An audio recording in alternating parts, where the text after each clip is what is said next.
তুইও অবিক ভাইয়াকে পছন্দ করিস তাই না হিয়া? না তো, আমি অভিক ভাইকে কেন পছন্দ করব?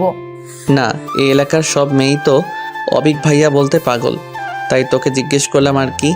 তুইও নিশ্চয়ই আর সবার মতোই অবিক ভাইয়াকে পছন্দ করিস। সবাই পছন্দ করে বলে কি আমাকেও পছন্দ করতে হবে? এমনটা কোথায় লেখা আছে শুনি?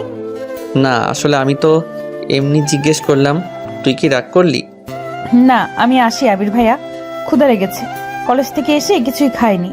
কথাগুলো বলেই আমি পুকুর পাড়ে বসার বেঞ্চি থেকে উঠে পড়লাম। সামনেই পুকুরে অভিক ভাইয়া গোসল করছে, আর তাকে দেখেই আবির ভাইয়া আমাকে কথাটা জিজ্ঞেস করেছে বুঝতে পারলাম। আবির ভাইকে আরেক নজর দেখেই আমি ওখান থেকে প্রায় ছুটে চলে আসলাম। আমি হিয়া, কলেজের 2য় বর্ষের ছাত্রী, আর এতক্ষণ যার সাথে কথা বলছিলাম সে হচ্ছে আমার চাচাতো ভাই আবির। এবার অনার্স 2য় বর্ষে পড়ে। প্রথম বর্ষের ফাইনাল পরীক্ষা শেষ করেই বাড়িতে এসেছে, বেশ কিছুদিন থাকবে। আর অভিক হচ্ছে আমার আরেক চাচার ছেলে, দেখতে যেমন সুন্দর তেমনি অহংকারী। ছাত্র হিসাবেও গ্রামের সেরা, ঢাকা মেডিকেলে পড়াশোনা করে, এবার ফাইনাল ইয়ারে। গ্রামের প্রায় সব মেয়েই অভিক ভাইয়া বলতে পাগল, যে কেউ একবার দেখলে আর চোখ ফেরাতে পারবে না। কিন্তু আমার কেন জানি অভিক ভাইকে পছন্দ নয়। আমার কাছে আবির ভাইয়াই সেরা। অভিক ভাইয়ের মতো এত ফর্সা নয়, আবার লম্বাও নয়, পড়াশোনাতেও আমার মতো এভারেজ। শ্যামবর্ণের আবির ভাইয়া আমার কাছে সবার সেরা, যাকে দেখার জন্য আমি মাসের পর মাস অপেক্ষা করে থাকি। কখন বাড়ি আসবে আর কখন তাকে দু চোখ ভরে একবার দেখব। এই অনুভূতিটা তবে থেকে হয়েছে যবে থেকে আবির ভাইয়া ভার্সিটিতে ভর্তি হয়েছে। আগে হয়তো সবসময় চোখের সামনেই থাকতো বলে এই অনুভূতিটা বুঝতে পারতাম না, অথবা তখন এই অনুভূতিটা বোঝার মতো বয়স আমার ছিল না। আমি যাকে পছন্দ করি সে যদি আমার সামনে অন্য কোনো ছেলেকে পছন্দ করে কিনা তা জিজ্ঞেস করে, তাহলে তো রাগ হওয়ারই কথা। তাই আমি খাবার খাওয়ার অজুহাত দিয়ে ওখান থেকে চলে আসলাম। আচ্ছা, আবির ভাইকে বুঝতে পারে না যে আমি তাকে কতটা পছন্দ করি?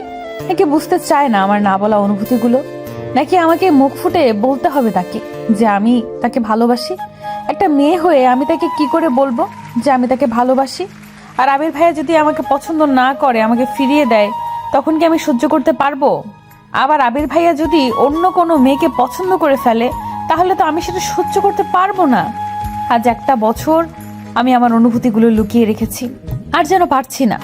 যতই দিন যাচ্ছে ততই মনে হচ্ছে আমি আমার ভালোবাসার মানুষটার থেকে দূরে সরে যাচ্ছি। হারিয়ে ফেলছি সেই আবির ভাইয়াকে, যাকে আমি মনে প্রাণে চাই। আবির ভাইয়া এসেছে শুনেই আমি কলেজ থেকে এসেই তাকে খুঁজতে পুকুর পাড়ে চলে গিয়েছিলাম, অথচ সে ভেবেছে যে আমি হয়তো আবির ভাইয়াকে দেখতে পুকুর পাড়ে গিয়েছি। এই জন্যই হয়তো আমাকে কথাটা জিজ্ঞেস করলো। তার মানে আবির ভাইয়া আমাকে ভুল বুঝেছে। কথাটা ভাবতেই আমার নিজেরই লজ্জা লাগলো। অভিক ভাইয়াও তো তাকিয়েছিল আমার দিকে, সেও ভেবেছে যে আমি তার গোসল করা দেখতে গিয়েছি। ছি, ব্যাপারটা এতক্ষণ আমার মাথাতেও আসেনি। আমার মনে হচ্ছে যে আবার ছুটে গিয়ে আবির ভাইয়াকে বলে আসি যে আমি ওনাকে দেখতে ওখানে গিয়েছিলাম, অভিক ভাইয়াকে নয়। যেই ভাবা সেই কাজ।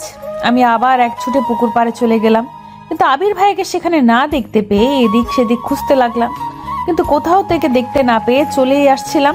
তখন পেছন ফিরে কারো মুখে আমার নাম শুনতে পেলাম। মিষ্টি একটা কণ্ঠস্বরে সে আমার নাম ধরে ডাকছে। আমি পেছন ফিরে তাকাতেই দেখি যে অভিক ভাইয়া একটা লুঙ্গি আর হাতা কাটা গেঞ্জি পরে গামছা দিয়ে চুলটা মুছতে মুছতে আমার দিকেই এগিয়ে আসছে। আমি ওখানেই দাঁড়িয়ে রইলাম। তারপর বললাম, ভাইয়া কেমন আছেন? আমি তো ভালোই আছি, তুমি কেমন আছো? কালকে এসেছি অথচ তোমাকে আজ দেখতে পেলাম, কোথায় ছিলে? আমিও ভালোই আছি। আসলে কলেজে গিয়েছিলাম তো, মাত্রই আসলাম, তাই হয়তো দেখতে পাননি। কলেজে না হয়ে আজ গিয়েছিলে? কাল সারাদিন কোথায় ছিলে দেখলাম না তো। না, আসলে রাতে পড়ছিলাম। অজুহাত? তা পড়াশোনা কেমন চলছে? এই ঠেলে ঠুলে চলছে আর কি। আমি তো আর আপনার মতো নাম্বার 1 স্টুডেন্ট না। আমার যেমন চলার কথা তেমনই চলছে। খোটা দিচ্ছ কেন? ভালোই কথা শিখেছো দেখছি।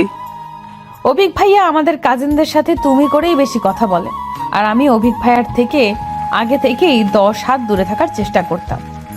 আমি অভিক ভাইয়াকে কিছু বলতে যাব, ঠিক তখনই সেখানে আবির ভাইয়া এসে হাজির। আবির ভাইয়াকে দেখে আমি আরো চুপ হয়ে গেলাম। আবির ভাইয়া অভিক ভাইয়াকে লক্ষ্য করে বলল, কেমন আছেন ভাইয়া? এই তো ভালো, তুমি? তুমি কখন আসলে? এই তো কিছুক্ষণ আগেই। আপনি তো কাল এসেছেন তাই না? হুম, থাকবে না কি কয়দিন? না, বেশি দিন ছুটি নেই, আর 2টা টিউশনি আছে, ছুটি দিয়ে এসেছি। বেশি দিন থাকতে পারবো না। টিউশনি করা তোমার পড়াশোনার ক্ষতি হয় না? আমি তো আর সারাক্ষণ পড়ি না, আর 2টা টিউশনি থাকলে হাত খরচটা হয়ে যায় আর কি। তাদের গল্পের মাঝে আমার নিজেকে অসহায় লাগছিল, তাই আমি চুপি চুপি ওখান থেকে কেটে পড়লাম। আমি ঘরে ঢুকতেই মা চেঁচাতে লাগলো। সেই তখনই বললি যে ক্ষুধা লেগেছে, আমি তখন ভাত ভেড়ে রেখেছি, অথচ তোর আসার নাম নেই। কোথায় গিয়েছিলে এই ভর দুপুরে?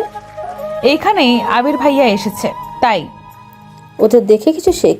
সারাক্ষণ টোটো করে ঘুরে বেড়ালে ওদের মতো ওর ভার্সিটিতে পড়তে হবে না।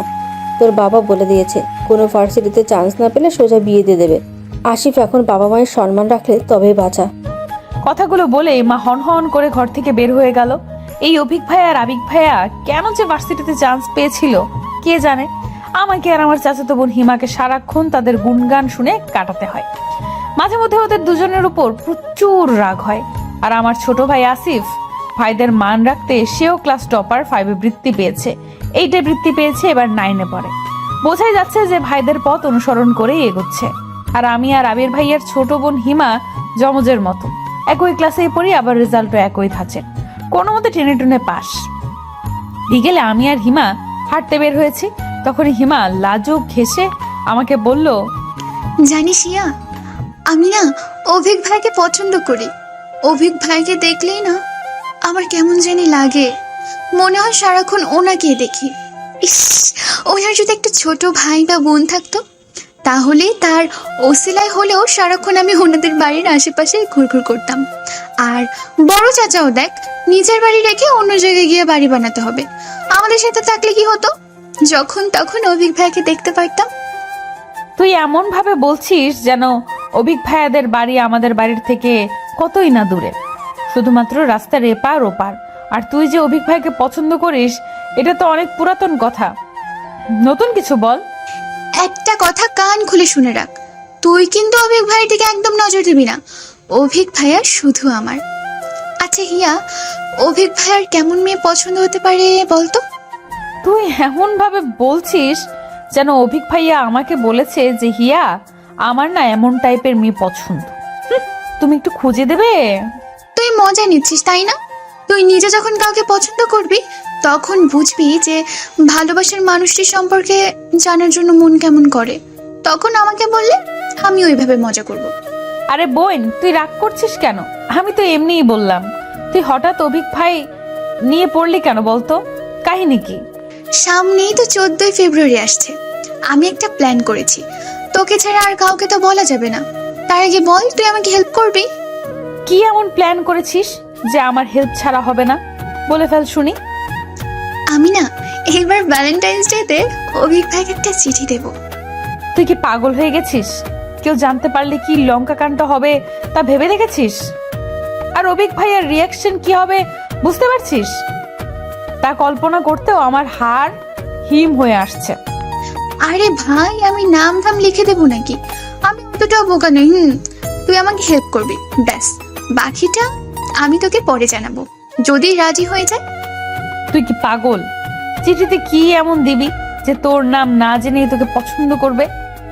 তোকে না চিনলে তোকে উত্তরই বা দিবে কি করে? আর তুই চিঠিটা কিভাবে দিবি? এত কিছু তোকে ভাবতে হবে না, তুই আমার সাথে থাকবি, হেল্প করবি, ব্যাস। আর কিচ্ছু জানি না। এবার বাড়ি চল, সন্ধ্যা হয়ে আসছে। আর একটু দেরি করলে তো তোর মা আর আমার মা মিলে কুরুক্ষেত্রে বাঁধিয়ে দেবে। আচ্ছা চল, বলেই আমরা বাড়ির পথে পা বাড়ালাম। হিমা যে কি প্ল্যান করছে তা ভেবে এখনই আমার মাথা ব্যথা শুরু হয়ে গেছে। কে জানে এই মেয়েটা আবার কি ফোন দিয়ে এঁটেছে। হিমার কথা শুনে আমারও খুব ইচ্ছে হচ্ছিল যে আবির ভাইয়াকে একটা চিঠি লিখবো। তাতে পড়ায় আর মন বসছে না, কি লিখবো না লিখবো তাই ভেবে ভেবে সারা হচ্ছিলাম। বারবার লিখে আবার কেটে দিচ্ছিলাম। অবশেষে পেন্সিল আর ইরেজার নিয়ে বসলাম। অবশেষে আমার মনের হাজারো কথাগুলো কয়েকটি শব্দের মাধ্যমে সাজালাম।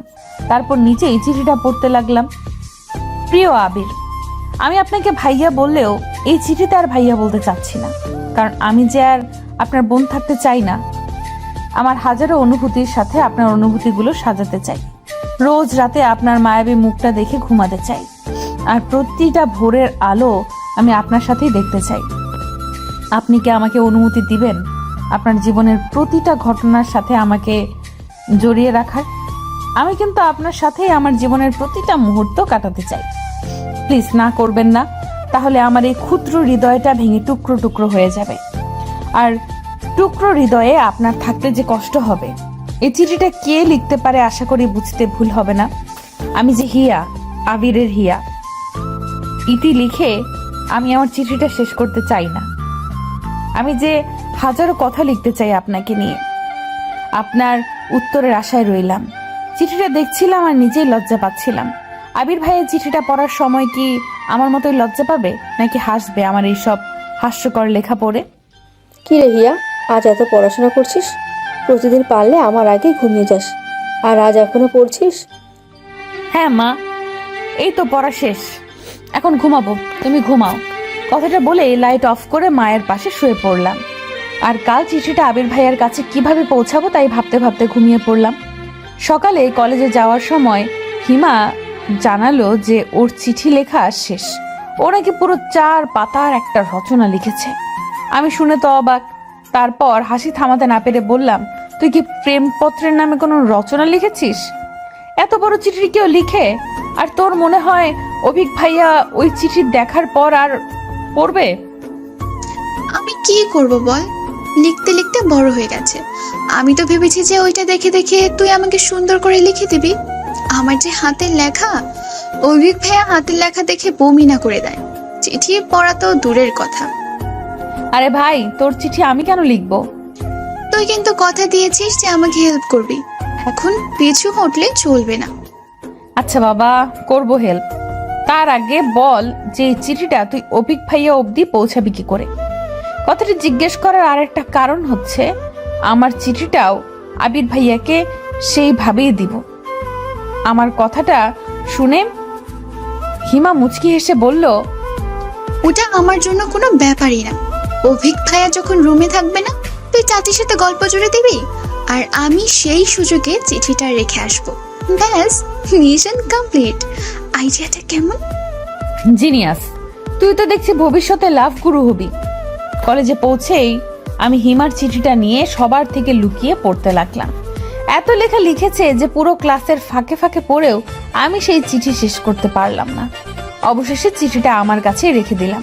সারাদিন আর আবির ভাইকে দেখতে পেলাম না, হয়তো বন্ধুদের সাথে আড্ডা দিতে গেছে। এতদিন পর গ্রামে এসেছে, তাকে এক পলক দেখার জন্য আমার মনটা ছটফট করছিল। বিকেলে আমি আর হিমা আমাদের রুমে বসে হিমার চিঠিটা ঠিক করছিলাম। ঘরের দরজা বন্ধ দেখে মা কয়েকবার বকা দিলেও আমরা তার কথার গুরুত্ব দিলাম না। আজকের মধ্যেই আমাদের চিঠি লেখা শেষ করতে হবে। কাল যে ফেব্রুয়ারির 13 তারিখ, কালকে এই চিঠিগুলো তাদের মালিকের কাছে পৌঁছে দিতে হবে। কেটে কুটে অবশেষে হিমার চিঠিটাও ঠিক করলাম। তারপর হিমা চলে গেল আর আমি সেই চিঠিটা সুন্দর করে আরেকটা পৃষ্ঠায় লিখতে বসলাম। হিমার চিঠিটা ছিল এরকম: প্রিয় অভি, তুমি আমার জীবনের প্রেমের সূর্যোদয়। তোমাকে এক নজরে দেখার জন্য আমি সারাটা জীবনও অপেক্ষা করতে পারি। এক তোমার মধ্যে আল্লাহ এত সৌন্দর্য কেন দিয়েছে? আমাদের মাঝেও তা একটু ভাগ করে দিত। লেখার তো অনেক কথাই ছিল, কি আর লিখবো, একদিনে বলা যায় সব। আজ শুধু এইটুকুই বলতে চাই যে আমি তোমাকে আমার সারা জীবনের সঙ্গী হিসেবে পেতে চাই। তুমি কি পারবে আমার জন্য অপেক্ষা করতে? আমি তোমার পাশে ছিলাম, আছি, আর থাকতেও চাই। নাম না বললে কি তুমি আমায় চিনে নেবে না? হাসির শুরু, হাওয়ার শুরু, রবীন্দ্রনাথের হৈমন্তীর শুরু, তাতেই আছে আমার সুর। আরও বলতে হবে বলে মনে হয় না। আমি এই ভালোবাসা দিবসের একটা মুহূর্ত তোমাকে আমার করে দেখতে চাই, যেখানে তুমি আমাকে পুকুর পাড়ে গিয়ে খুঁজবে। আমি তোমার আশায় থাকবো। আসবে তো আমার অভু? চিঠিটা শেষ করতেই আবির ভাইয়া আমার রুমের সামনে এসে হাজির। এই সময় আবির ভাইয়া আমার রুমে। সারাদিন পর আবির ভাইয়াকে দেখে আমার কি যে ভালো লাগছে তা বলে বোঝাতে পারছি না। আমি নিজেকে সামলিয়ে নিয়ে বললাম, ভাইয়া আপনি ভেতরে আসুন। আবির ভাইয়া ভেতরে এসে আমার বিছানার উপর বসতে বসতে বললেন, কেন, আমি কি আসতে পারি না নাকি? না তা নয়, আসলে এই সন্ধ্যার সময় তাই জিজ্ঞেস করলাম আর কি। চাচি বলছিল তোর পড়াশোনা কেমন চলছে একটু খোঁজ নিতে, তাই চলে আসলাম আর কি। হিমার অবস্থা তো একদম বাজে, তা তোর কি অবস্থা? আমি চিঠিটা কোনো মতে একটা বইয়ের মধ্যে লুকিয়ে রেখে পড়ার ব্যাপারে কথা বলতে লাগলাম। বইটা আমি যেন হাতছাড়া করছি না। আবির ভাইয়া তার লক্ষ্য করে বলল, ওই বইটা ওইভাবে লুকাচ্ছিস কেন? কি আছে ওই বইতে? এটা আমার এক বান্ধবীর বই, এনেছিলাম পড়ার জন্য, কিছুই নেই। এইটুকু বলার পর মা আমাকে ডাকতে লাগলো। আমি আবির ভাইকে রুমে রেখে মায়ের কাছে চলে গেলাম। মা আবির ভাইয়ের জন্য চা বানিয়েছে। চা নিয়ে আমার রুমে ঢুকতেই দেখতে পেলাম যে আবির ভাইয়ের মুখটা কেমন যেন পাংশু বর্ণ ধারণ করেছে। আমি চায়ের কাপটা নামাতেই আবির ভাইয়া বলল, আমি এখন চা খাবো না, বাইরে একটু কাজ আছে, তুই পড়, আমি পরে আসবো না। আমার উত্তরের আশা না করেই আবির ভাইয়া হন্তদন্ত হয়ে চলে গেল। আমি হা করে কিছুক্ষণ তাকিয়ে থেকে আবির ভাইয়ের জন্য আনা চাটা নিজেই খেতে শুরু করলাম। আর অবাক হয়ে ভাবতে লাগলাম যে আবির ভাইয়া এমন হঠাৎ করে চলে গেল কেন। আজ কলেজ থেকে এসে আমি আর হিমা সুযোগ খুঁজছি যে কখন অভিক ভাইয়া বাড়ি থেকে বের হবে, কিন্তু অভিক ভাইয়া যেন আজ বেরই হচ্ছে না। আমি আর হিমা ওর রুমের জানালার পাশে বসে আছি। এমন সময় আবির ভাইয়া এসে হিমাকে ডাকতে লাগলো। আমাকে দেখেই আবির ভাইয়া রুমের থেকে চলে গেল। আমার কেমন যেন মনে হচ্ছে যে আবির ভাইয়া আমাকে এড়িয়ে চলছে, কিন্তু কেন তা বুঝতে পারছি না। কালকে অভিক ভাইয়ের জন্য লেখা চিঠিটা দেখে ফেলেনি তো? ভাবতে আমার হাত পা কেমন যেন ঠান্ডা হয়ে আসলো। আবির ভাইকে কি জিজ্ঞেস করে দেখবো, কিন্তু হিমার কথা বললে আবার হিমার কপালে শনি নেমে আসবে। আর যদি এটা ভাবে যে আমি অভিক ভাইয়াকে চিঠি লিখব, তখন এসব ভাবছিলাম। তখন হিমা রুমে এসেই আমাকে জড়িয়ে ধরে আস্তে আস্তে বলল, আরে অভিক ভাই বের হয়ে গেছে, চল তাড়াতাড়ি। আমি হিমার সাথে বিনা বাক্যে বের হয়ে গেলাম। আবির ভাইয়া বারান্দায় বসে চাচির সাথে কথা বলছিল। আমাকে আর হিমাকে যেতে দেখে হিমাকে উদ্দেশ্য করে বলল, কিরে হিমু, এখন আবার কোথায় যাচ্ছিস? হিয়া নাকি একটু বড় চাচির ওখানে যাবে, তাই। ইয়া যাবে, ভালো কথা। তোকে সাথে যেতে হবে কেন? মা না কি যেন করতে বললো তোকে, যা কাজ কর। আমি জানি হিমার কোনো কাজ নেই, কিন্তু আমার সাথে যেতে দিবে না, এই জন্য এমন করছে। আমার মনটা খারাপ হয়ে গেল। হিমাও রাগ করে রুমে চলে গেল। চাচি আমাদের মনের অবস্থা বুঝতে পেরে আবির ভাইয়াকে ধমক দিয়ে বলল, তুই কাল থেকে হিমার পেছনে কেন পড়ে আছিস বলতো? দুদিন পর চলে যাবি, একটু ভালোভাবে থাকলেই তো পারিস। তোমার আলতি পেয়ে আজ পড়াশোনার এই অবস্থা। পরীক্ষায় ফেল করলে তখন বুঝবে আমি কেন ওর পেছনে পড়ি। কথাগুলো বলেই আবির ভাইয়া বাড়ি থেকে বের হয়ে গেল। আমি হিমার চিঠিটা নিয়ে পড়লাম বিপাকে। আবির ভাইয়া বের হয়ে যেতেই হিমা আবার চুপি চুপি বের হয়ে আসলো। তারপর আমরা দুজনে গিয়ে অভিক ভাইয়ার রুমে চিঠিটা রেখে আসতে সফল হলাম। রাতে আমি হিমার কাছে যাব বলে আবির ভাইয়ার জন্য লেখা চিঠিটা নিয়ে চাচিদের ওখানে গেলাম। এই সময়টা আবির ভাই সাধারণত রুমে থাকে না, তাই ভাবলাম যে রুমে চিঠিটা রেখে চলে আসব, যেন কেউ বুঝতে না পারে। তাহলে আবির ভাই আমাকে ভুল বুঝলেও চিঠিটা দেখে বুঝে যাবে যে আবির ভাইয়ার জন্য চিঠিটা লেখা, অভিক ভাইয়ের জন্য চিঠি লেখাটা আমার নয়। আবির ভাইয়ার রুমের সামনে যেতেই আমি থমকে গেলাম। আবির ভাইয়া হেসে হেসে কারোর সাথে কথা বলছে, কিন্তু অন্য কারো কণ্ঠ না শুনতে পেয়ে বুঝে গেলাম যে আবির ভাইয়া ফোনে কথা বলছে। আমি আরেকটু কাছে গিয়ে কথাগুলো শোনার চেষ্টা করলাম। আরে পাগলি, ভ্যালেন্টাইন্স ডে এখনো আসেনি তো, এখনই বলতে হবে? ওকে বলছি বাবা, আই লাভ ইউ। হয়েছে এবার? দেখ নিশি, আমি বলে দিয়েছি তো, এবার ফোন রাখ, আমি বাড়িতে এসেছি, কেউ শুনলে উল্টাপাল্টা ভাববে। বলেই হাসতে লাগলো। আবির ভাইয়া কাউকে আই লাভ ইউ বলেছে শুনে আমার পা দুটো পাথরের মতো স্থির হয়ে গেল। চোখ থেকে পানি পড়েই চলেছে। চিৎকার করে কান্না করতে মন চাচ্ছে, কিন্তু পারছি না। হঠাৎ চাচা আমাকে ওভাবে দাঁড়িয়ে থাকতে দেখে বলল, কে ওখানে? হিয়া, ভিতরে যা। ওখানে দাঁড়িয়ে আছিস কেন? হিমা ভিতরেই আছে, দেখ। না, আমি আর ভেতরে যাব না, আসি।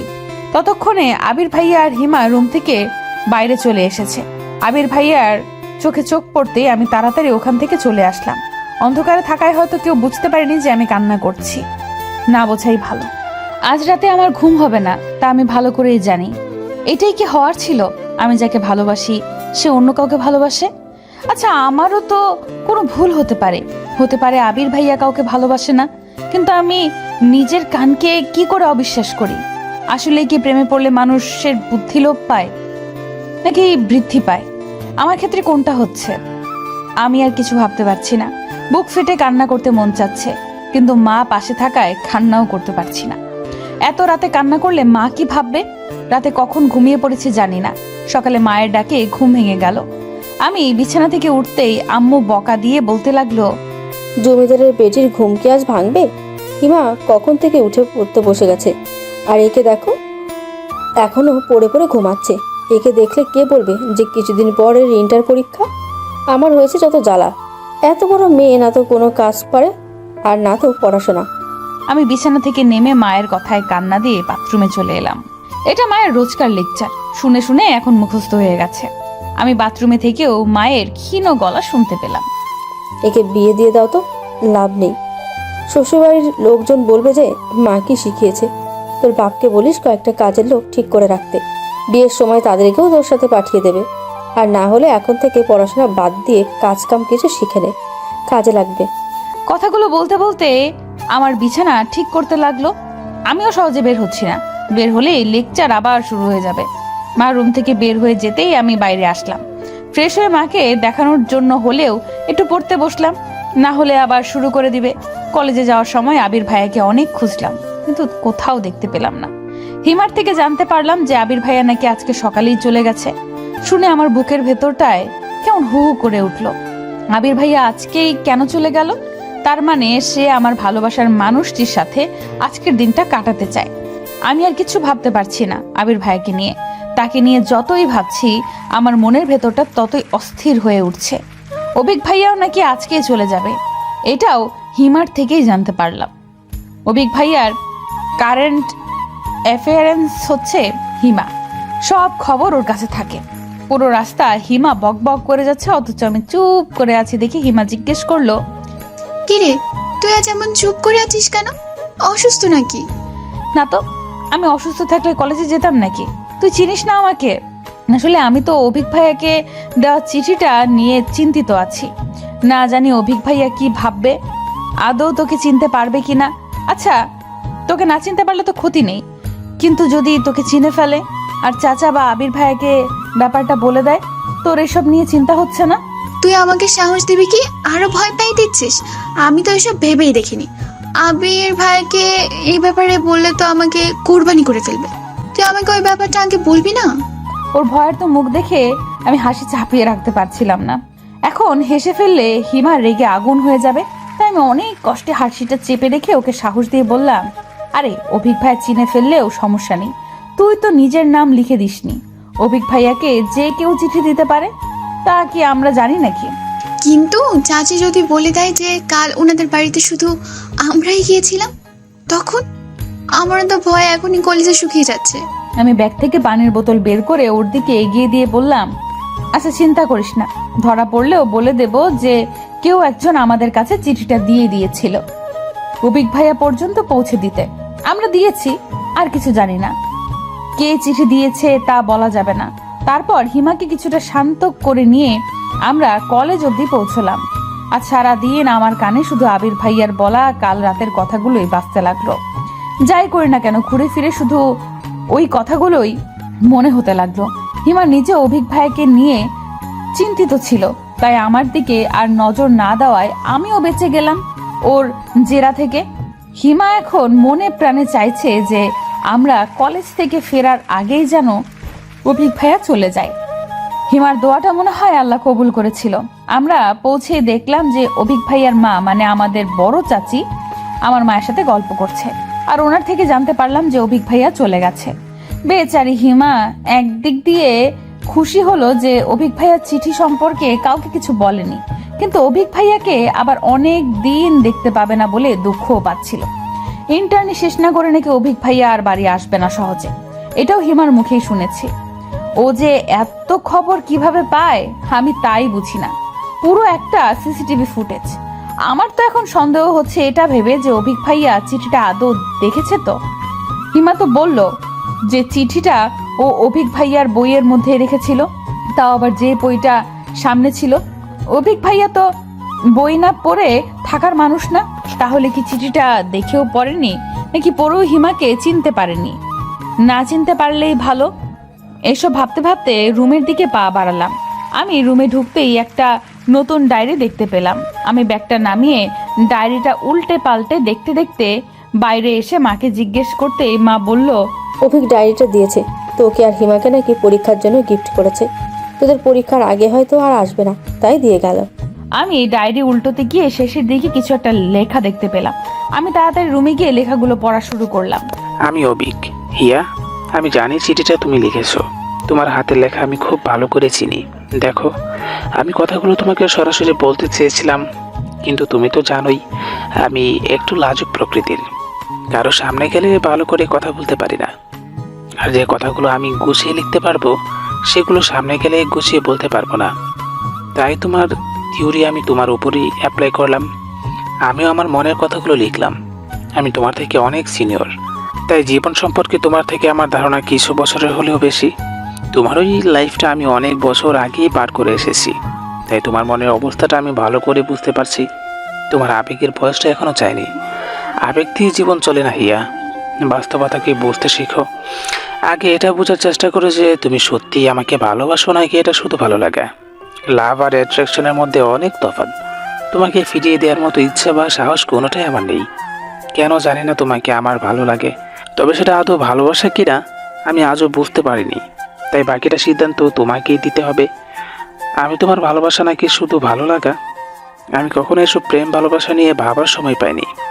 সব সময় পড়াশোনা নিয়ে দেখেছি, কিন্তু আজ হোক বা কাল হোক বিয়ে তো করতেই হবে। তাই তোমাকে ফিরিয়ে দিচ্ছি না, তবে তোমার মন পরিবর্তন হলেও হতে পারে। তোমার জীবনের সবে শুরু, সামনে পরীক্ষা, পড়াশোনার মন দাও। এখন এসব নিয়ে ভাবলে চলবে না। আমি তোমাকে সময় দিচ্ছি ভাবার জন্য। তোমার যদি মনে হয় যে তুমি আমাকে সত্যিই ভালোবাসো, তবে আমি তোমাকে ফিরিয়ে দেব না, অপেক্ষা করব তোমার জন্য। কিন্তু এর মধ্যে যদি তোমার মনে হয় যে আমাকে তোমার শুধু ভালো লাগা, ভালোবাসো না, তবে আমি তোমাকে দোষারোপ করব না, কারণ আমি জানি যে এই বয়সটা আবেগী। আর আমার বাহ্যিকতা দেখে আমাকে বিচার করো না।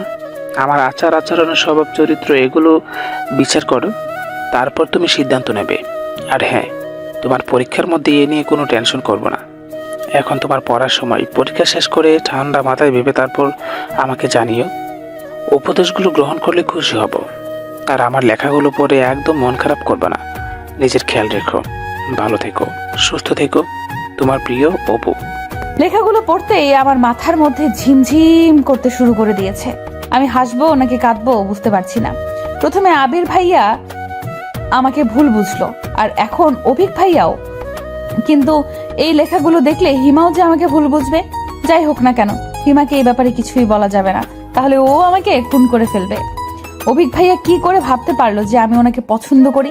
তার মানে চিঠিটা আবির ভাইয়াও পড়েছিল নিশ্চয়ই, যার কারণে আবির ভাইয়াও একই ভুল বুঝেছে। কিন্তু আমি অভিক ভাইয়াকে চিঠি দেই বা না দেই, আবির ভাইয়া তো অন্য একটা মেয়েকে ভালোবাসে, আর অভিক ভাইয়াও কি আমাকে পছন্দ করে? তাহলে আমি কোথায় এসে পড়লাম? আমি এখন কোন দিকে যাব আর কি করব? অভিক ভাইয়াকে নিয়ে কোনো চিন্তা নেই, কিন্তু আবির ভাইয়া আর হিমাকে আমি কি করে সবটা বোঝাবো? আমি যে আর কিছুই ভাবতে পারছি না। আমি ডায়েরিটা ড্রয়ারে লুকিয়ে রেখে সোজা হিমার কাছে চলে গেলাম। হিমা ফ্রেশ হয়ে খেতে বসেছে। আমি গিয়ে বললাম, অভিক ভাইয়া তোকে একটা ডায়েরি গিফট করেছে, দেখেছিস তাতে কি কিছু লেখা আছে? অভিক ভাইয়ার নাম শুনে হিমা যেন লাফিয়ে উঠল। খাবার নিয়ে ওর রুমে চলে গেল। আমিও ওকে অনুসরণ করলাম। টেবিলের ওপর থেকে ডায়েরিটা নিয়ে আমি লেখা খুঁজতে লাগলাম। ডায়েরির শেষ পাতাতেই কিছু লেখা আছে। আমি সেটা পড়তে শুরু করলাম। Best wishes my dear mister. ভালো করে পড়াশোনা করো, ভালোভাবে পরীক্ষা দিও, সময়গুলো কাজে লাগাও, নষ্ট করো না। যাওয়ার আগে আর দেখা হলো না, নিজের যত্ন নিও। ভালো থেকো, তোমার ভালোবাসার ভাই অভিক। লেখাটা পড়ে আমি ধপ করে হিমার বিছানার উপর বসে পড়লাম। অভিক ভাইয়া হিমাকে কিছু লিখেছে ভেবে হিমা খুশিতে লাফাতে লাগলো। কিন্তু আসল ঘটনা শুনলে যে হিমার কি অবস্থা হবে তা ভেবে আমি অস্থির হয়ে যাচ্ছি। আচ্ছা, অভিক ভাইয়া যদি জানতো যে চিঠিটা আমি নই হিমা দিয়েছে, তখন হিমাকেও কি একই কথা লিখতো? আমি হিমার রুম থেকে বের হয়ে আসলাম। হিমা তো খাওয়া দাওয়া বাদ দিয়ে ডায়েরি নিয়ে পড়লো।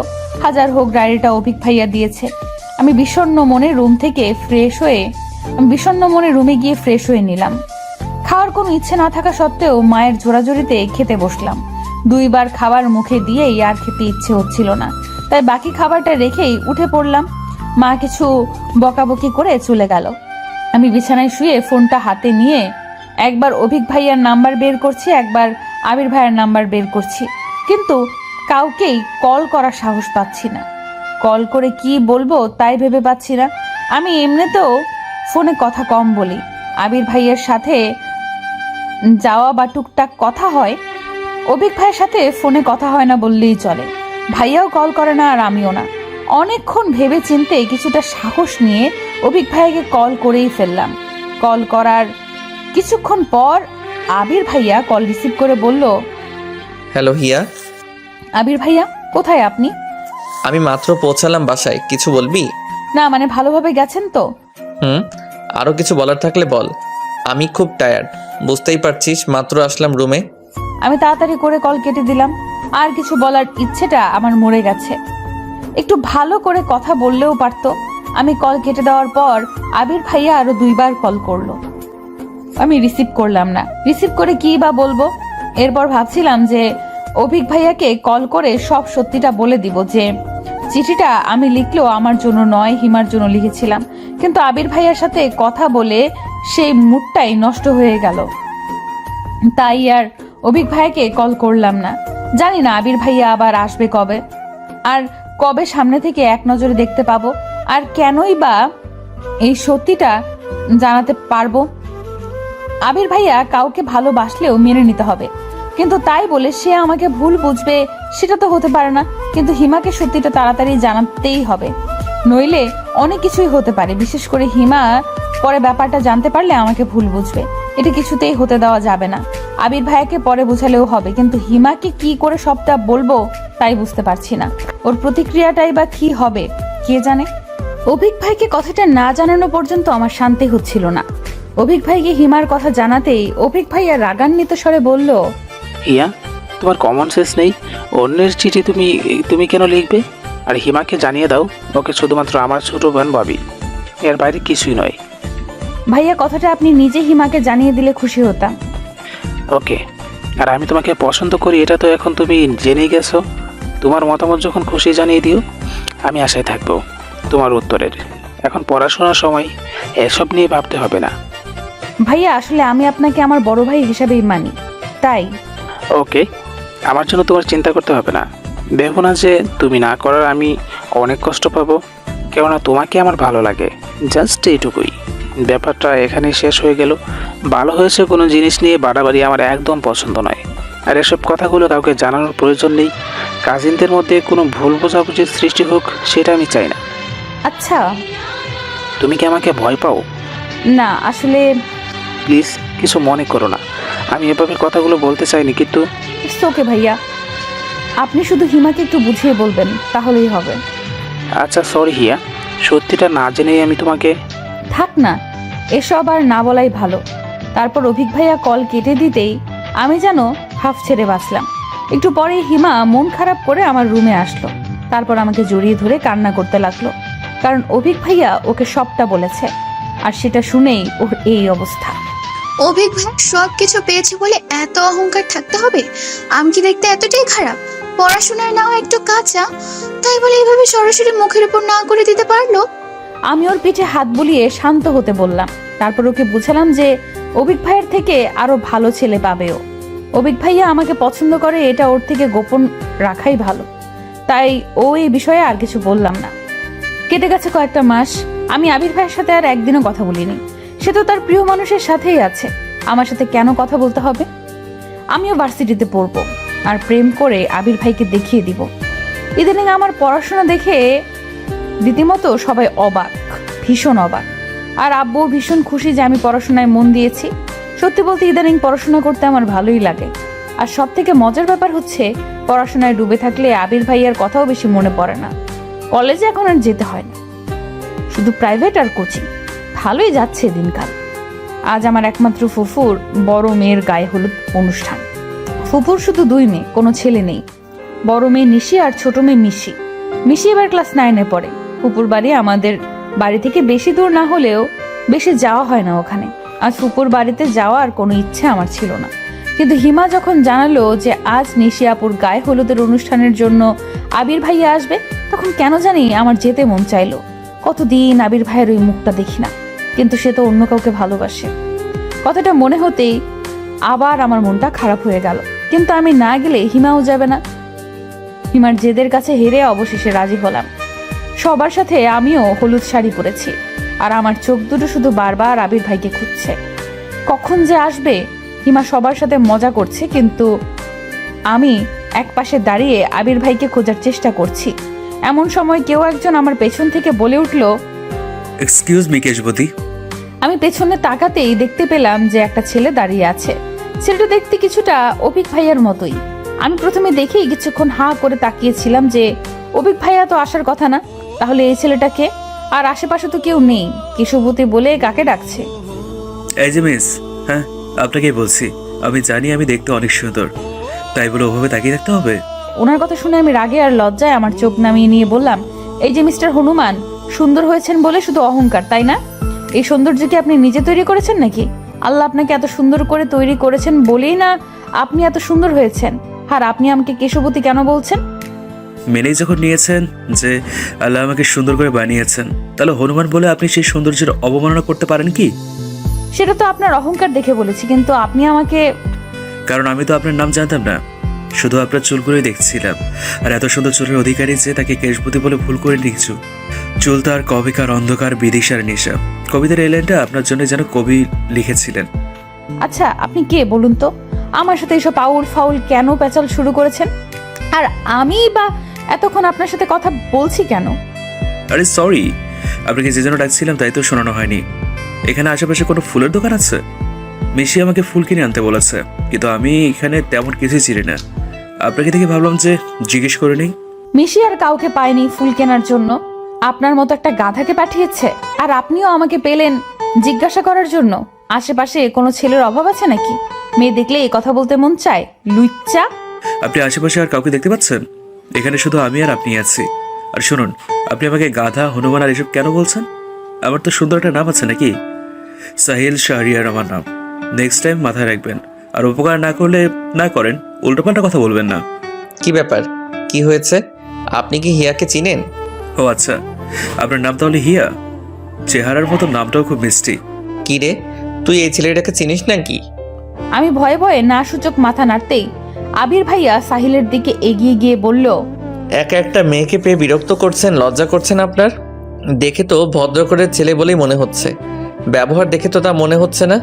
ভাইয়া প্লিজ, আপনি যা ভাবছেন তা নয় আসলে। তুই চুপ থাক, একদম কথা বলবি না। দিন দিন তোর সাহসটাও বেড়ে যাচ্ছে। আমি কি বলবো না বলবো বুঝতে পারছি না। আবির ভাইয়া রেগে গেছে বুঝতে পারলাম। আর আবির ভাইয়ার এই ব্যবহারের কারণে সাহিলও রেগে গেছে। সাহিলও এবার আবির ভাইয়ার দিকে এগিয়ে গিয়ে বলল, আপনাকে তো ভদ্র ঘরের মেয়ে বলে মনে হচ্ছে। না জেনে শুনে কথা বলতে এসছেন কেন? হ্যাঁ, আবির, কখন আসলি? আর এখানে কি হয়েছে? সাহিল, তুমিও এখানে? কি হচ্ছে এটা? কি এখানে? না ফুপা, কিছুই হয়নি। আসলে আবির ভাইয়া আমাকে খুঁজে পাচ্ছিল না, তাই। এ সাহিল, আমার এক চাচাতো বোনের ছেলে এই প্রথম আমাদের গ্রামে এসেছে।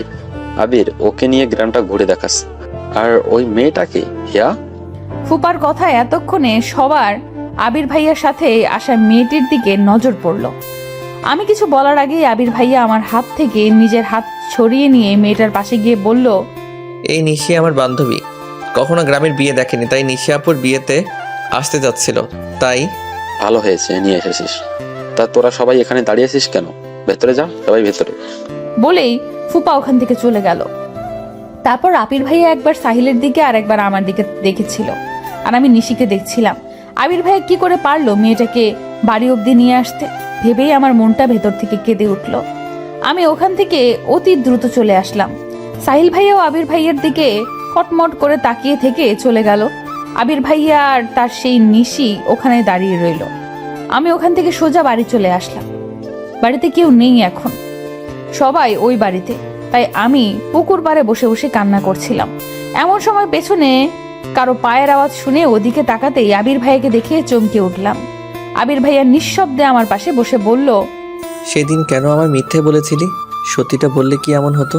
আমি কি তোর অবিক ভাইয়াকে তোর থেকে কেড়ে নিতাম, নাকি খেয়ে ফেলতাম? আবির ভাইয়ার কথাগুলো শুনে আমি নির্বাক হয়ে গেছি। তার মানে আমার ধারণাটাই ঠিক ছিল। আবির ভাইয়া আমাকে ভুল বুঝেছিল। আমিও হেয়ালি করে বললাম, আমি তো কোনো মিথ্যা বলিনি। আর আপনি যে আপনার হৃদয়ের টুকরাটাকে রেখে আমার সাথে গল্প করতে এসেছেন, এটা কি ঠিক? তুই কি নিশির কথা বলছিস? ও আমার হৃদয় টুকরো কেন হবে? কথা ঘোরাচ্ছিস কেন? খুব কথা ঘোরাতে শিখেছিস দেখছি। হঠাৎ এমন হাসছেন কেন? তোর মুখ দেখলে যে কেউ ভয় পেয়ে যাবে। পুকুরে গিয়ে আগে মুখটা ধুয়ে আয়। আর কান্না করছিলি কেন? ওই সাহিল কিছু বলেছে? কি হয়েছিল? আমি শাড়ির আঁচল খুঁজে সেটা দিয়েই মুখ মুছতে শুরু করলাম। আবির ভাইয়া আমার হাত থেকে শাড়ির আঁচল কেড়ে নিয়ে বলল, এভাবে মুছলে মুখে লাগবে। যা আগে মুখটা ভালো করে ধুয়ে আয়। আমি শাড়ি পরে এমনিই হাঁটতে পারছি না, তার উপর পুকুরের পানি দিয়ে মুখ ধুতে বলছে। আমি রেগে গিয়ে বললাম, এই অবস্থায় আপনি আমাকে পুকুরের পাড়ে যেতে বলছেন? আমি তো আপনার নিশি নয় যে সব কিছু পারফেক্ট হব। আমি বাড়ি যাচ্ছি, এইগুলো ধুয়ে আসছি।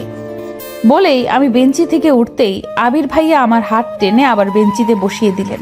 তারপর রেগে গিয়ে বললেন, তুই বারবার নিশির নাম নিয়ে কি প্রমাণ করতে চাইছিস বলতো? আমি বললাম না নিশি আমার ফ্রেন্ড আর কিছুই নয়। আর ও অলরেডি বিবাহিত। নিশি বিবাহিত? এই কথাটা শুনতে খুশিতে আমার লাফাতে মন চাচ্ছিল, কিন্তু আবির ভাইয়াকে সেটা বুঝতে না দিয়ে বললাম, সত্যি নিশি আপনার গার্লফ্রেন্ড নয় আর উনি বিবাহিত? তাহলে সেদিন রাতে এইটুকু বলে আমি থেমে গেলাম। আবির ভাইয়া অবাক দৃষ্টিতে আমার দিকে তাকিয়ে বলল, কোন দিন রাতে? তুই কবেকার কথা বলছিস? কিছু না, আসলে আপনি আমাকে ভুল বুঝেছিলেন। সেদিন অভিক ভাইয়ের জন্য আমি চিঠি লিখিনি। আসলে আমি নিজে দেখলাম ওটা তোর হাতের লেখা ছিল আর তুই এখনো মিথ্যে বলছিস। আসলে চিঠিটা আমি লিখেছিলাম, তবে আমার জন্য নয়। ওটা এইটুকু বলেই আমি থেমে গেলাম। হিমার নাম জানতে পারলে আবির ভাই যদি রেগে যায়, যদি হিমাকে বকাবকি শুরু করে, সবাইকে বলে দিলে তো কেলেঙ্কারি কাণ্ড হয়ে যাবে। আমি এখন কি করব? সত্যিটাকে আবির ভাইয়াকে বলে দিব? আর সত্যিটা না বললে তো আবির ভাইয়া আমাকে ভুল বুঝবে। কি করব এখন আমি?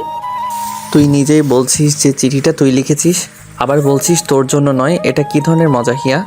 আমাকে কি তোর পাগল মনে হয়? এটা কি স্কুলের কোন আবেদনপত্র যে বান্ধবীরটা তুই লিখে দিলি? এটা এইটুকু বলেই থেমে গেলেন আবির ভাইয়া। আমি এবার মাথা নিচু করে বসে আছি, এখনো সিদ্ধান্ত নিতে পারছি না কি করব। আমি আস্তে আস্তে মাথাটা তুলে আর চোখে আবির ভাইয়াকে একবার দেখে নিলাম। তার চোখে মুখে কেমন একটা মায়া ছড়িয়ে আছে, যা উপেক্ষা করে মিথ্যা বলা আমার পক্ষে অসম্ভব। আমি আস্তে করে বললাম, আমি আপনাকে বলতে পারি, একটা শর্তে। বলে ফেল, কি শর্ত? আপনি রাজি আছেন? শর্ত না শুনলে কিভাবে রাজি হব? আগে বল। না, আগে আপনি আমাকে কথা দিন, এইটা নিয়ে কোনো ঝামেলা করবেন না, কাউকে কিছু বলবেন না। আচ্ছা ঠিক আছে, আমি কাউকে কিছুই বলবো না। তুই আমাকে বল চিঠিটা কার জন্য লিখেছিলি? হিমার জন্য। আমার কথাটা শুনেই আবির ভাইয়া সাপের মতো ফোঁস করে উঠল, বসা থেকে দাঁড়িয়ে গেল, আমার দিকে এমন ভাবে তাকিয়ে আছে মনে হচ্ছে আমি যেন হিমার নাম নিয়ে অনেক বড় একটা ঝামেলা করে ফেলেছি। আবির ভাইয়াকে রাখতে দেখে আমিও দাঁড়িয়ে গেলাম। তারপর আবির ভাইয়ার থেকে চোখ নামিয়ে নিয়ে বললাম, আপনি কিন্তু কথা দিয়েছেন কাউকে কিছু বলবেন না। প্লিজ হিমাকে কিছুই বলবেন না, ও আমাকে বারণ করেছিল। কিন্তু এইটুকু বলার পরেই আবির ভাইয়া আমাকে থামিয়ে দিয়ে বলল, তুই এখন আমাকে এসব বলছিস? এসব কবে থেকে চলছে? তুই আমাকে আগে বলিসনি কেন? চিঠিটা কি অবিক ভাইয়াকে দিয়েছিস? অবিক ভাইয়াও কি হিমাকে? প্লিজ ভাইয়া, আপনি কিন্তু আমাকে কথা দিয়েছেন যে হিমাকে কিছু বলবেন না। আর শান্ত হন, এখন কেউ শুনে ফেলবে। তুই আগে বল যে কবে থেকে এসব চলছে? কিছুই চলছে না। অবিক ভাইয়া হিমাকে পছন্দ করে না, হিমাই শুধু পড়াশোনায় ডাব্বা আর ও এসব করে বেড়ায়। মাকে আমি কতবার বলেছি ওর দিকে খেয়াল রাখতে, আর আমি কিছু বললেই বলে যে বাড়াবাড়ি করছি। আজ আসুক ও বাড়িতে। বলে আমাকে রেখে আবির ভাইয়া হন হন করে চলে গেল। আমি অপলক দৃষ্টিতে তাকিয়ে রইলাম সেদিকে। হঠাৎ আমার হিমার কথা মনে পড়তেই আত্মা শুকিয়ে গেল। আবির ভাইয়া এখন গিয়ে আবার হিমাকে কিছু বলবে না তো? আমি তাড়াতাড়ি বাড়ি গিয়ে মুখটা ধুয়েই আবার ফুপুর বাড়ির উদ্দেশ্যে রওনা হলাম। ফুপুর বাড়িতে পৌঁছে হিমাকে হাসি খুশি দেখে স্বস্তির নিঃশ্বাস ফেললাম। যাক বাবা, তার মানে আবির ভাইয়া হিমাকে এখনো কিছু বলেনি। এরপর আমি আবির ভাইয়াকে কোথাও খুঁজে পেলাম না। আমাকে দেখেই মিশি দৌড়ে এলো। আরে হিয়া আপু, তোমার মুখে একই অবস্থা, মুখ ধুয়েছো? আর চলো, মিশি আপু তোমাকে তখন থেকে খুঁজছে, কোথায় হাওয়া হয়ে গিয়েছিলে তুমি? তোরা তো প্রশ্নের উত্তর দেওয়ার ধৈর্য আমার নেই। চল যাচ্ছি। তুমি নাকি সাহিল ভাইয়ার সাথে ঝামেলা করেছো? তুই জানলি কি করে? ওই ছেলেটা তোকে বলেছে? ভাইয়া বলছিল যে আমার এক সুন্দরী আপু নাকি তাকে অনেক অপমান করেছে। পরে জানতে পারলাম যে সেই সুন্দরী আপুটি আর কেউ নয়, তুমি। দেখ তো আমাকে ভালো করে। আমাকে দেখি কি মনে হয় যে আমি কাউকে অপমান করতে পারি? আর যার মান সম্মান বলতে কিছু নেই, তার আবার অপমান। যাই বলো না কেন, সাহিল ভাইয়া তোমার উপরে ভীষণ রেগে আছে। উনি রেগে আছে তাতে আমার কি? আমি কি ওনার রাগের কামাই খাই নাকি? এতক্ষণে আমি আর নিশি আপুর ওইখানে চলে এসেছি। সবাই আপুকে হলুদ দিয়ে দিচ্ছে, আমিও দিলাম। সবার মুখেই হলুদ, শুধু আমি ছাড়া। আমাকে দেখেই সবাই ছুটে আসলো হলুদ দিতে। তারপর জোর করে সবাই মিলে আমার মুখটা পুরো হলুদ বানিয়ে দিল। শাড়ি পরে এমনিতেই আমার অবস্থা নাজেহাল, তারপর হলুদ মাখাতে গিয়ে আরো খারাপ অবস্থা হয়ে গেল। সবাই মিলে অনেক মজা করলেও আবির ভাইয়ার কথা মনে হতেই আমার সব খুশি যেন উবে গেল। আমি হিমাকে নিয়ে মিশির রুমে চলে গেলাম, কারণ একমাত্র ওই রুমটাই ফাঁকা ছিল। এখন বাকি সব রুম লোকজনে ভর্তি। হিমাকে সবার মাঝখানে থেকে ওভাবে টেনে আনায় হিমা কিছুটা বিরক্ত আর অবাক হয়ে বলল, কি রে হিয়া, তুই আমাকে এভাবে টেনে আনলি কেন? আর এতক্ষণ তুই কোথায় ছিলি? আমি হিমাকে সবটা বলতেই ওর হলুদে মুখ মাখা মুখটা যেন মুহূর্তেই কালো হয়ে গেল। ও আমার হাত ধরে কান্না কান্না কণ্ঠে বলল, তুই এটা কি করেছিস হিয়া? তোকে না আমি বারণ করেছিলাম কাউকে না জানাতে, আর তুই আমার জমের কাছে কথাটা বলে দিয়েছিস। তুই এটা কেন করলি? তোর কথা বললে হয়তো আবির ভাইকে তোকে কিছুই বলতো না, তুই আমার কথা কেন বললি? দেখ হিমা, অভিক ভাইয়াও সত্যিটা জানে। আর আমি না বলে অভিক ভাইয়া যদি কথাটা আবির ভাইয়াকে জানাতো, তাহলে কি আমি মিথ্যাবাদী হতাম না? মাঝখান থেকে আমিও আবির ভাইয়ের কাছে খারাপ হয়ে যেতাম, আর সত্যিটাও জেনে যেত। এতে কি লাভ হতো বল? তার চেয়ে এখনই সত্যিটা জেনে গেছে, এটাই তো ভালো হয়েছে। পরে যা হয় হতো, তুই এখন ভাইয়াকে কেন জানালি? ভাই আমাকে খুন করে ফেলবে। এভাবে কান্না করলে তোর সব সাজ নষ্ট হয়ে যাবে কিন্তু।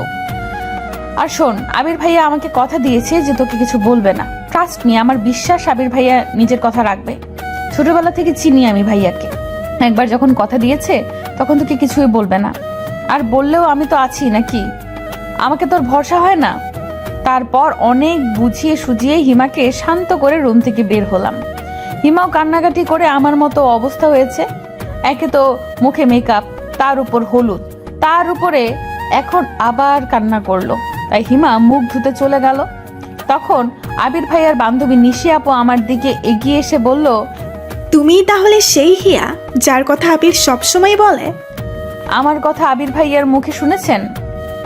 হ্যাঁ, আবির তো সারাক্ষণ তোমার গল্পই করে। হিয়ার এই পছন্দ, হিয়ার ওই পছন্দ, হিয়া এই খেতে ভালোবাসে, আরও অনেক কিছু। ওর মুখে তোমার গল্প শুনতে শুনতে এখন আমারও মুখস্থ হয়ে গেছে যে তোমার পছন্দ অপছন্দ কি। আর তুমি তো ছবির থেকেও বেশি সুন্দরী, যদিও এখন তোমার মুখ দেখে সহজে চিনার উপায় নেই। বলে হাসতে লাগলো নিশি আপু। আপুর সাথে সাথে আমিও একটু হাসার চেষ্টা করলাম। তবে আমি কথাগুলো শুনে এতটাই অবাক হয়েছিলাম যে হাসিটা ভেতর থেকে ঠোঁট অব্দি পৌঁছলো না। তা আবির ভাইয়া আমার আর কি কি গল্প করেছে আপনার কাছে? করেছে তো অনেক গল্পই, তবে শুনলাম যে তুমি নাকি তোমার কাজিন অফিককে পছন্দ করো। কথাটা শুনেই আমি আশেপাশে তাকালাম যে কেউ আবার আমাদের কথা শুনছে না তো। তারপর দেখলাম যে না, তেমন কেউ আশেপাশে নেই। তারপর আমি স্বস্তির নিঃশ্বাস ফেলে বললাম, আপু, এটা আসলে একটা ভুল বোঝাবুঝি ছিল। আমি আবির ভাইকে পছন্দ করি না। আমার মুখে এই কথাটা শুনতেই নিশি আপুর মুখে এক প্রকার খুশির ঝিলিক দেখতে পেলাম। তিনি খুশি মুখে বলে উঠলেন, রিয়েলি তুমি অফিককে পছন্দ করো না? আচ্ছা, আমার একটা প্রশ্নের উত্তর দিতে পারবে? যদিও সেটা অনেকটা পার্সোনাল হয়ে যায়, তারপরেও তুমি যদি বলতে। আরে আপু, বলে ফেলুন, আমি তো আপনার ছোট বোনের মতোই। তুমি কি কাউকে পছন্দ করো? আই মিন ভালোবাসো? তুমি বলতে না চাইলে থাক, আমি তোমাকে ফোর্স করব না। আসলে কথাটা জানতে ইচ্ছে হলো, তাই জিজ্ঞাসা করলাম আর কি। এমন প্রশ্ন শুনে আমি অনেকটা বিব্রতিকর অবস্থায় পড়ে গেলাম। অচেনা একটা মানুষকে আমি কি করে বলবো যে আমি একজনকে ভালোবাসি? আর সে হচ্ছে আমার প্রাণপ্রিয় আবির ভাইয়া।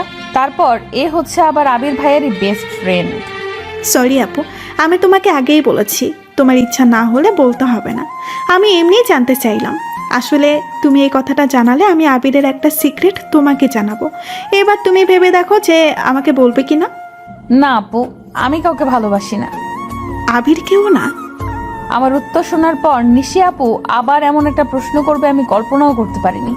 আমি কি বলবো না বলবো তা ভাবছি এমন সময় সেখানে হিমা এসে জানালো যে বাড়ি যাওয়ার জন্য সবাই বের হয়েছে, আমাদের খুঁজছে।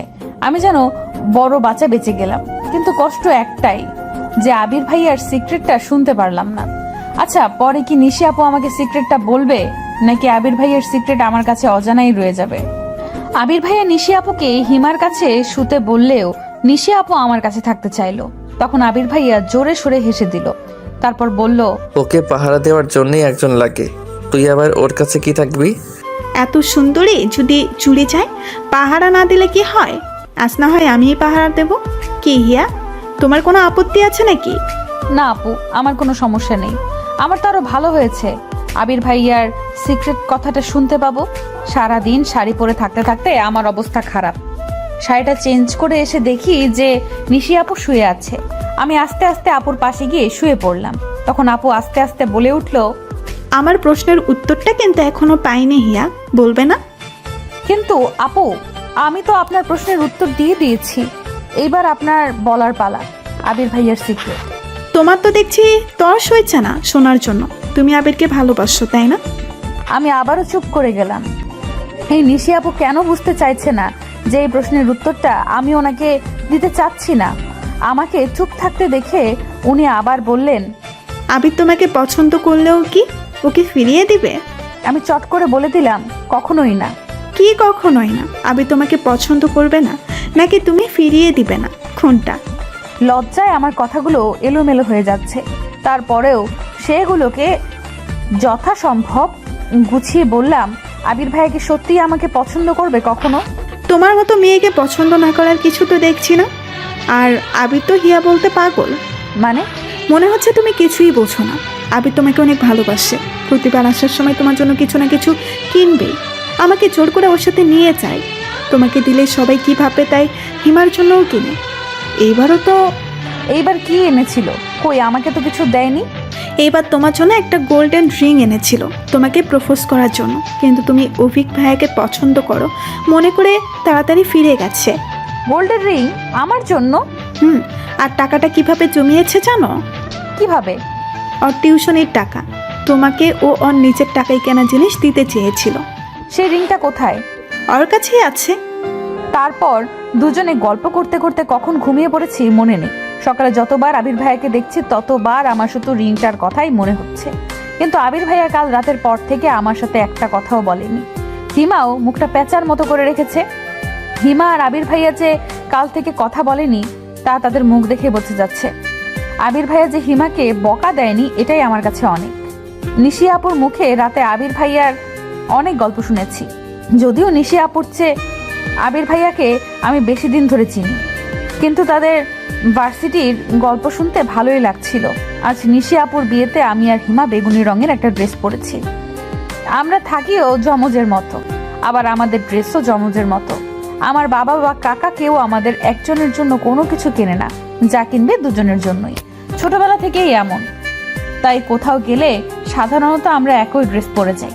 আমি, হিমা আর নিশি আপু সবার সাথে দাঁড়িয়ে আছি। হঠাৎ সেখানে সাহিল ভাইয়ার উদয় হলো। তারপর তিনি আমাকে আর হিমাকে উদ্দেশ্য করে বলতে লাগলো, আপনারা দুইজন জমজ বোন নাকি? হ্যাঁ, যদিও চেহারায় মিল নেই, তবে দেখতে জমজের মতোই। সব জমজের চেহারায় তো আর হুবহু হয় না। দেখিয়া, উনি দেখতে কিছুটা অভিক ভাইয়ের মতো না? আমি তো প্রথমে চমকে গিয়েছিলাম। অমন হা করে তাকিয়ে থাকিস না, পরে আবার ওনার ভাব বেড়ে যাবে। তুই চিনিস নাকি ওনাকে? কই, আমাকে তো বলিসনি কিছু। আরে আমি চিনবো কি করে? কাল ফুপা বলল যে ইনি নাকি ওনার কেমন বোনের ছেলে, তাই শুনলাম আর কি। ও আচ্ছা, তাই বল। আপনারা কি আমাকে নিয়ে কিছু বলছেন? হিমা ওনার কথার উত্তর দিতে যাচ্ছিল, আমি ওকে টেনে ওখান থেকে নিয়ে আসলাম। নিশি আপু আমাদের সাথেই আসলো। তারপর হিমাকে বললাম, তুই শুধু শুধু ওনার সাথে ফালতু কথায় জড়াচ্ছিলি। উনি লোকটা মনে হয় সুবিধার নয়। বর চলে এসেছে, সবাই ওদিকে চলে গেল। নিশিরা সবাই গেলেও আমি আর নিশি আপু যেখানে দাঁড়িয়েছিলাম ওখানেই রইলাম। বেশি লোকজনের মধ্যে যেতে আমার ভালো লাগে না। নিশি আপুরও হয়তো ভালো লাগে না, কিন্তু তার জিজ্ঞেস করা হলো না। আজ রাতে নিশি আপু হিমার কাছেই ছিল। কাল চলে যাবে জন্য হিমা জোরাজুরি করছিল ওর কাছে থাকার জন্য। নিশি আপুর আজও ইচ্ছে ছিল আমার কাছে থাকার, হয়তো আরো গল্প করতে চেয়েছিল, কিন্তু তা আর হলো না। অনেক চেষ্টা করেও আজ আর আবির ভাইয়ার সাথে কথা বলতে পারলাম না। ভাইয়া অনেক ব্যস্ত ছিল সারাদিন। ফুপুর ছেলে না থাকায় আবির ভাইয়া মিশির অন্য কাজিনদের সাথে অনেক সাহায্য করেছে। তাহলে সাহিল ভাইয়ার সাথে যে আবির ভাইয়ার সম্পর্ক ভালো হয়নি তা দুজনকে একসাথে একবার দেখেই বোঝা গিয়েছে। আবির ভাইয়া আর নিশি আপু চলে যাচ্ছে জন্য আমার আর হিমার মন কিছুটা খারাপ। এই দুদিনেই অনেকটা আপন হয়ে গিয়েছিল নিশি আপু, কিন্তু বিদায় তো দিতেই হবে। আবির ভাইয়াকে আমি প্রাণ ভরে দেখে নিলাম যাওয়ার সময়। কে জানে আবার কবে সামনে থেকে এইভাবে দেখতে পাবো। আবির ভাইয়ার সাথে আগের মতো কথা হলেও আমি সব সময় এই আশায় থাকি যে হয়তো আজই আবির ভাইয়া আমাকে তার মনের কথাটা জানাবে, কিন্তু না, সেই সময়টা যেন আবির ভাইয়ার আর হয়ে ওঠে না। কথা বললে শুরুতেই বলবে ভালো করে পড়াশোনা করবি। আরে ভাই, পড়াশোনা ছাড়া কি মানুষের জীবনের কিছু থাকতে পারে না? সেই জন্য রাগ করে পরীক্ষার মধ্যে আবির ভাইয়ার সাথে আর কথাই বলিনি, কল করলেও ধরিনি। পড়াশোনার কথা শোনার জন্য আমি তার সাথে কথা বলবো? আজ আমার এসএসসি পরীক্ষা শেষ হলো। আজ ভেবে রেখেছি যে আবির ভাইয়ের সাথে অনেকক্ষণ কথা বলবো, কিন্তু আবির ভাইকে কল করার পর কল রিসিভ করেই বলল, আজ তো পরীক্ষা শেষ, তোর তো মজা। আমার সেকেন্ড ইয়ার ফাইনাল পরীক্ষা, আমার প্যারা শুরু। তা পরীক্ষা কেমন দিলি? অনেক ভালো হয়েছে। ভালো না চাই, রেজাল্টেই জানা যাবে। হিমাও তো বললো ভালো হয়েছে, তোদের ভালো কোনো বিশ্বাস নেই? কেন, শুধু কি আপনারাই ভালো রেজাল্ট করতে পারেন, আমরা পারি না? যত সব ঢং। কথাই চিড়ে ভেজে না, রেজাল্ট দিলেই দেখা যাবে। আচ্ছা এখন রাখি, আমি একটু বাইরে আছি, পরে কথা হবে বলেই কলটা কেটে দিল। রাগে আমার গা জ্বালা করছে। একে তো অপমান করলো, তার উপর আবার মুখের উপরে কল কেটে দিল। পছন্দ করি বলি কি তার 7 খুন মাফ করবো নাকি? আমিও আর কল করব না। বিকেলে আমি আর হিমা অনেক দিন পর হাঁটতে বেরিয়েছি। এমন সময় মা কল করে তাড়াতাড়ি বাড়ি যেতে বলল। আমি আর হিমা প্রায় দৌড়ে বাড়ি চলে গেলাম। তারপর মা বলল, পরীক্ষা শেষ হয়েছে আর দুজনের পাড়া বেড়ানো আবার শুরু হয়ে গেছে। এখন থেকে দুজনে বাড়িতেই থাকবে, দরকার ছাড়া কোথাও যাবে না। কি হয়েছে চাচি? আমাদের পরীক্ষা শেষ, এখনো তো শুধু ঘুরেই বেড়াবো। তোমার বড় কাকার নির্দেশ, তোমরা এখন বড় হয়েছো, কোথাও যাওয়া যাবে না। তিনি নাকি তোমাদের রাস্তার মাঝে দাঁড়িয়ে হাসতে দেখেছে। বড় কাকার কথা শুনে আমি আর হিমা দুজনেই চুপ হয়ে গেলাম। কারণ বড় কাকাকে শুধু আমি আর হিমা নয়, বাড়ির সবাই ভীষণ ভয় পায়। বড় কাকার কথাই এই বাড়িতে শেষ কথা। তার মুখের উপরে কথা বলার সাহস কারণ নেই। আবির ভাইয়ার পরীক্ষা শেষের দিকে, পরীক্ষা শেষ করেই বাড়ি আসবে। আমার কি যে আনন্দ হচ্ছে তা বলে বোঝাতে পারবো না। আমি বসে বসে ফোন দেখছি। হিমা ওর মামার বাড়ি বেড়াতে গেছে। এমন সময় বাবা চিন্তিত মুখে আমার ঘরে এসে বললেন, হিয়ামা, তোকে কাল দেখতে আসবে, তৈরি হয়ে থাকিস। দেখতে আসবে মানেটা কি বাবা? তোমরা কি আমাকে আর পড়াতে চাও না? তুমি বলেছিলে রেজাল্ট দেবার পর আমি কোথাও চান্স না পেলে আমাকে বিয়ে দেবে। আমি সেটা মেনে নিয়েছি। কোচিং করতে যেতে দিলে না, সেটাও মেনে নিয়েছি। কিন্তু এখন হুট করে দেখতে আসবে, এসবের মানে কি? তোর বড় কাকা ছেলে দেখেছে, আমি তো মানা করেছিলাম, কিন্তু বড় ভাই বললো যে আমি এসব কিছুই জানি না, আমি এখনই বিয়ে করব না, ব্যাস। দেখতে আসলে তো আর বিয়ে হয়ে যাবে না, এমন করিস না মা, তোর বড় কাকার মান সম্মান আছে না। অবশেষে বাবার অনুরোধে আমি রাজি হয়ে গেলাম। পরের দিন মা আমাকে পুতুলের মতো সাজিয়ে পাত্রপক্ষের সামনে বসিয়ে দিল। পাত্রপক্ষ আমাকে খুঁটিয়ে খুঁটিয়ে দেখলো। সে অবধিও ঠিক আছে, কিন্তু হঠাৎ ছেলের মা বলে উঠল, দেখা দেখি তো অনেক হলো, জানারও তো আর কিছু নেই। আমরাই তো। দেখি মা, তোমার বাম হাতটা দাও তো। শেষের কথাগুলো আমাকে উদ্দেশ্য করে বলল। আমি ওনার কথার কোনো মানে না বুঝতে পেরে সবার সামনে বাধ্য মেয়ের মতো হাতটা বাড়িয়ে দিতেই ছেলেটা আমার হাতের মধ্যে আংটি পরিয়ে দিল। আমার আঙুলে আংটি পড়তেই আমি রাগী চোখে বাবার দিকে তাকালাম। বাবা চোখ নামিয়ে নিল। আমি ওখান থেকে চলে আসার জন্য পা বাড়িয়েছি।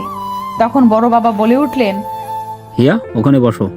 আমি ওনাদের সামনে সোফার উপর বসে পড়লাম। আমার মাথাটা যেন ঝিমঝিম করছে, পুরো পৃথিবীটা মনে হচ্ছে ঘুরছে। নিজের অনিচ্ছা সত্ত্বেও আমি ওখানে বসে রইলাম। ওনারা চলে যেতেই আমি রাগে চেঁচিয়ে উঠলাম, বাবা, তুমি এখনো চুপ করে আছো? কি বলেছিলে তুমি? আর এখন কি হলো? আমি আংটিটা হাত থেকে খুলতে যাচ্ছিলাম, মা আমাকে বাধা দিয়ে বলল, এসব কি ধরনের ছেলে মানুষই? এই আংটি হাত থেকে একদম খুলবি না। এত ভালো ছেলে সারা গ্রাম খুঁজেও একটাও পাবি? তোর বাবা যা করেছে তোর ভালোর জন্যই করেছে। মা, আমি এ বিয়ে করতে পারবো না। মা বাবার সামনে থেকে আমাকে নিয়ে এলো, তারপর বলল, পাগল হয়ে গেছিস? তোর বড় কাকা শুনলে কি বলবে? মেয়ে মুখে মুখে তর্ক করছে। আমি এই বিয়ে করতে পারবো না, ব্যাস। কেন? বিয়ে করতে সমস্যা কি? আজ হোক আর কাল হোক বিয়ে তো করতেই হবে। আর একটা কথাও বলবি না। আমি একজনকে পছন্দ করি, আমি এ ছেলে কেন অন্য কাউকেই বিয়ে করতে পারবো না তাকে ছাড়া। আমার কথাটা শেষ হতে না হতেই বাবা আমার রুমে এসে আমাকে একটা থাপ্পড় দিলেন। আমি কল্পনাও করতে পারিনি যে বাবা আমার গায়ে হাত তুলতে পারে। আমি হা করে বাবার মুখের দিকে তাকিয়ে আছি, চোখের পানিগুলো কোনো বাধা মানছে না। বাবা রেগে গিয়ে মাকে উদ্দেশ্য করে বলল, তোমার মেয়েকে বোঝাও একটু, ওনারা আংটি পরিয়ে দিয়েছে, এখন এইসব বলে লাভ নেই। আমি ওনাদের কথা দিয়েছি 2 দিন পর বিয়ে। ছেলে 1 সপ্তাহ ছুটি নিয়ে এসেছে, এখন কোনো অনুষ্ঠান হবে না, শুধু রেজিস্ট্রি করে রাখা হবে। ওরা আজকেই করতে চেয়েছিল, কিন্তু আমি 2 দিনের সময় নিয়েছি। আমার একমাত্র মেয়ের বিয়ে একটু অ্যারেঞ্জ ম্যারেজ না করলে হয়? বাবার মুখে কথাগুলো শুনে আমি থপ করে বিছানার উপর বসে পড়লাম। কোনো কিছু বলার শক্তিটুকু হারিয়ে ফেলেছি। বাবা এভাবে আমার বিয়ে ঠিক করে ফেলবে আমি কল্পনাও করতে পারিনি। বেশি বাড়াবাড়ি করলে কালকে আমি বিয়ের ব্যবস্থা করছি। কথাগুলো বলেই বাবা আমার রুম থেকে বের হয়ে গেলেন। মা আমাকে বুঝিয়ে সুঝিয়ে চলে গেল। আমি পাথরের মতো অনড় হয়ে ওখানেই বসে রইলাম। রাতে খাওয়া দাওয়া না করেই শুয়ে রইলাম। মা কয়েকবার খাওয়ার জন্য ডাকলেও বাবা একটা কথাও বললেন না, নিজে খেয়ে দিয়ে চুপচাপ শুয়ে পড়লো। বাবা তো কখনো এমন করে না আমার সাথে, তাহলে আজ কেন এমন করছে? হিমাও নেই যে ওর সাথে একটু গল্প করব। আমার বিয়ে ঠিক হয়েছে শুনে কালকেই চলে আসবে বললো। আমি আংটিটা খুলে টেবিলের উপর রেখে আবির ভাইকে কল করে সবটা বলতেই আবির ভাইয়া বলল, ছোট কাকা এমনটা করতে পারে না, এভাবে তোর বিয়ে দিতে পারে না। আমার পরশু সেন্ট্রাল ভাইবা আছে, ওটা শেষ হলেই আমি বাড়ি চলে আসছি। তুই চিন্তা করিস না, সব ঠিক হয়ে যাবে। কিছুই ঠিক হবে না। পরশু এসে আমার বিয়ে দেখতে চান? আবির ভাইয়া আজ একটা কথা সত্যি করে বলুন তো, আপনি কি সত্যিই চান যে আমার বিয়ে হয়ে যাক অন্য কারোর সাথে? এসব তুই কি বলছিস শিয়া? আর আমার চাওয়া না চাওয়ার কি কোনো মূল্য আছে তোর কাছে? তুই তো বলছিস এখন বিয়ে করবি না। কেন বলছি সেটা মনে হয় জানেন না। কেন? এখনো চুপ করে থাকবেন? আমি সব জানি ভাইয়া, আপনি যদি এখনো চুপ করে থাকেন তাহলে আমি সত্যি বিয়ে করে নেব। একবার শুধু বলুন। হ্যাঁ হিয়া, আমি মানছি আমি তোকে ভালোবাসি, কিন্তু আবির ভাইয়ের মুখে এই কথাটা শোনার জন্য আমি কতদিন ধরে অপেক্ষা করছিলাম। আজ তার অবসান ঘটলো, তবে এমন একটা পরিস্থিতিতে এমন কথা শুনতে হবে তা ভাবতে পারিনি। আমি এবার আনন্দে কান্না করে দিলাম, তারপর বললাম, আমি আপনাকে ভালোবাসি ভাইয়া, আর আপনিও আমাকে ভালোবাসেন। পৃথিবীর আর কোনো শক্তি নেই যে আমাকে অন্য কারোর সাথে বিয়ে দিতে পারে। আমি আপনাকে ছাড়া অন্য কাউকে বিয়ে করব না। আপনি তো আমাকে গ্রহণ করবেন আপনার জীবনে। হিয়া, এখন এসব বলার সময় নয়, আগে কাকাকে বোঝাতে হবে। বিয়েটা যে করে হোক আটকাতে হবে। কাকা এইভাবে তোর বিয়ে দিতে পারে না। সেটা নিয়ে আপনাকে ভাবতে হবে না, আপনি নিশ্চিন্তে থাকুন। আমি কিছুতেই এই বিয়ে করব না। হিয়া, তুই আমার সাথে মজা করছিস না তো? দেখ, মজা করা আমার একদম পছন্দ নয়। তুই যদি মজা করে থাকিস আমার থেকে সত্যিটা জানার জন্য, তাহলে কিন্তু ভালো হবে না। আপনার মনে হচ্ছে এমন একটা ব্যাপার নিয়ে আমি মজা করছি? আপনি হিমা বা চাচিকে জিজ্ঞেস করে দেখুন। আচ্ছা, আমি শুনছি। যদি এটা মজা হয় তাহলে তো বুঝতেই পারছিস। আচ্ছা, আমি আমার মনের কথাগুলো কাউকে জানাতে পারিনি এখনো, এমনকি হিমাকেও জানাতে ভয় লাগছে।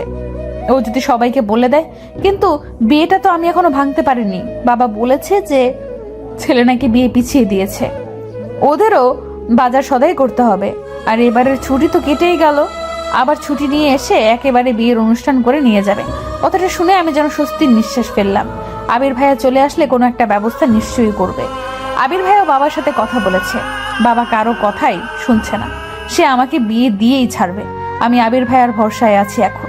জানি না আমাদের ভালোবাসার জোর কতটুকু। রাতে আমি ঘুম থেকে উঠে দেখি মা পাশে নেই। আমার কেমন যেন ভয় লাগছিল। রাত প্রায় 3টা বাজে। আমি মাকে ডাকার জন্য বাবার ঘরের দিকে যেতেই শুনতে পেলাম যে বাবা বলছে, ও তো বুঝতে পারেনি যে কালকেই বিয়ে, ওকে কিন্তু কিছুতে জানানো যাবে না। তাহলে কি করবে না করবে কে জানে। ওকে যে কোনো বিশ্বাস নেই এখন আমার। এখনো রাজি হয়নি বিয়েতে, তাই না? না, রাজি হতে হবে না, ভেবো না তুমি। এই বয়সে এমন পাগলামি একটু একটু করেই থাকে। তুমি শুধু ওকে একটু চোখে চোখে রেখো, ছেলেটা অনেক ভালো। বিয়ে হয়ে গেলেই দেখবে সব ঠিক হয়ে যাবে। আমার কিন্তু ভয় লাগছে। মেয়েকে এইভাবে জোর করে বিয়ে দেওয়াটা কি ঠিক? যদি বিয়ের পর সমস্যা করে তখন তো আরো সমস্যা হবে। তুমি বেশি ভেবো না তো, কত বিয়ে দেখলাম এমন, সব ঠিক হয়ে যাবে। আচ্ছা তুমি এবার যাও, ও আবার জেগে যেতে পারে। কথাগুলো শুনেই আমি কান্না করতে লাগলাম। আমার বাবা মা আমার সাথে এমন শত্রুতা কেন শুরু করে দিয়েছে আমি বুঝতে পারছি না। তার মানে কালকেই আমার বিয়ে দিবে? আমি যেন উল্টাপাল্টা কিছু না করি তাই আমাকে শান্ত করে রেখেছে কেন? মা এসে আমার পাশে শুয়ে পড়লো, তারপর আমার মাথায় হাত বুলিয়ে দিতে লাগলো। আমি কি করব কিছুই বুঝতে পারছি না। এখন তো আবির ভাইয়াকেও জানানো যাবে না, কিন্তু আবির ভাইয়া ছাড়া আর কাউকে আমি বিয়ে করতে পারবো না।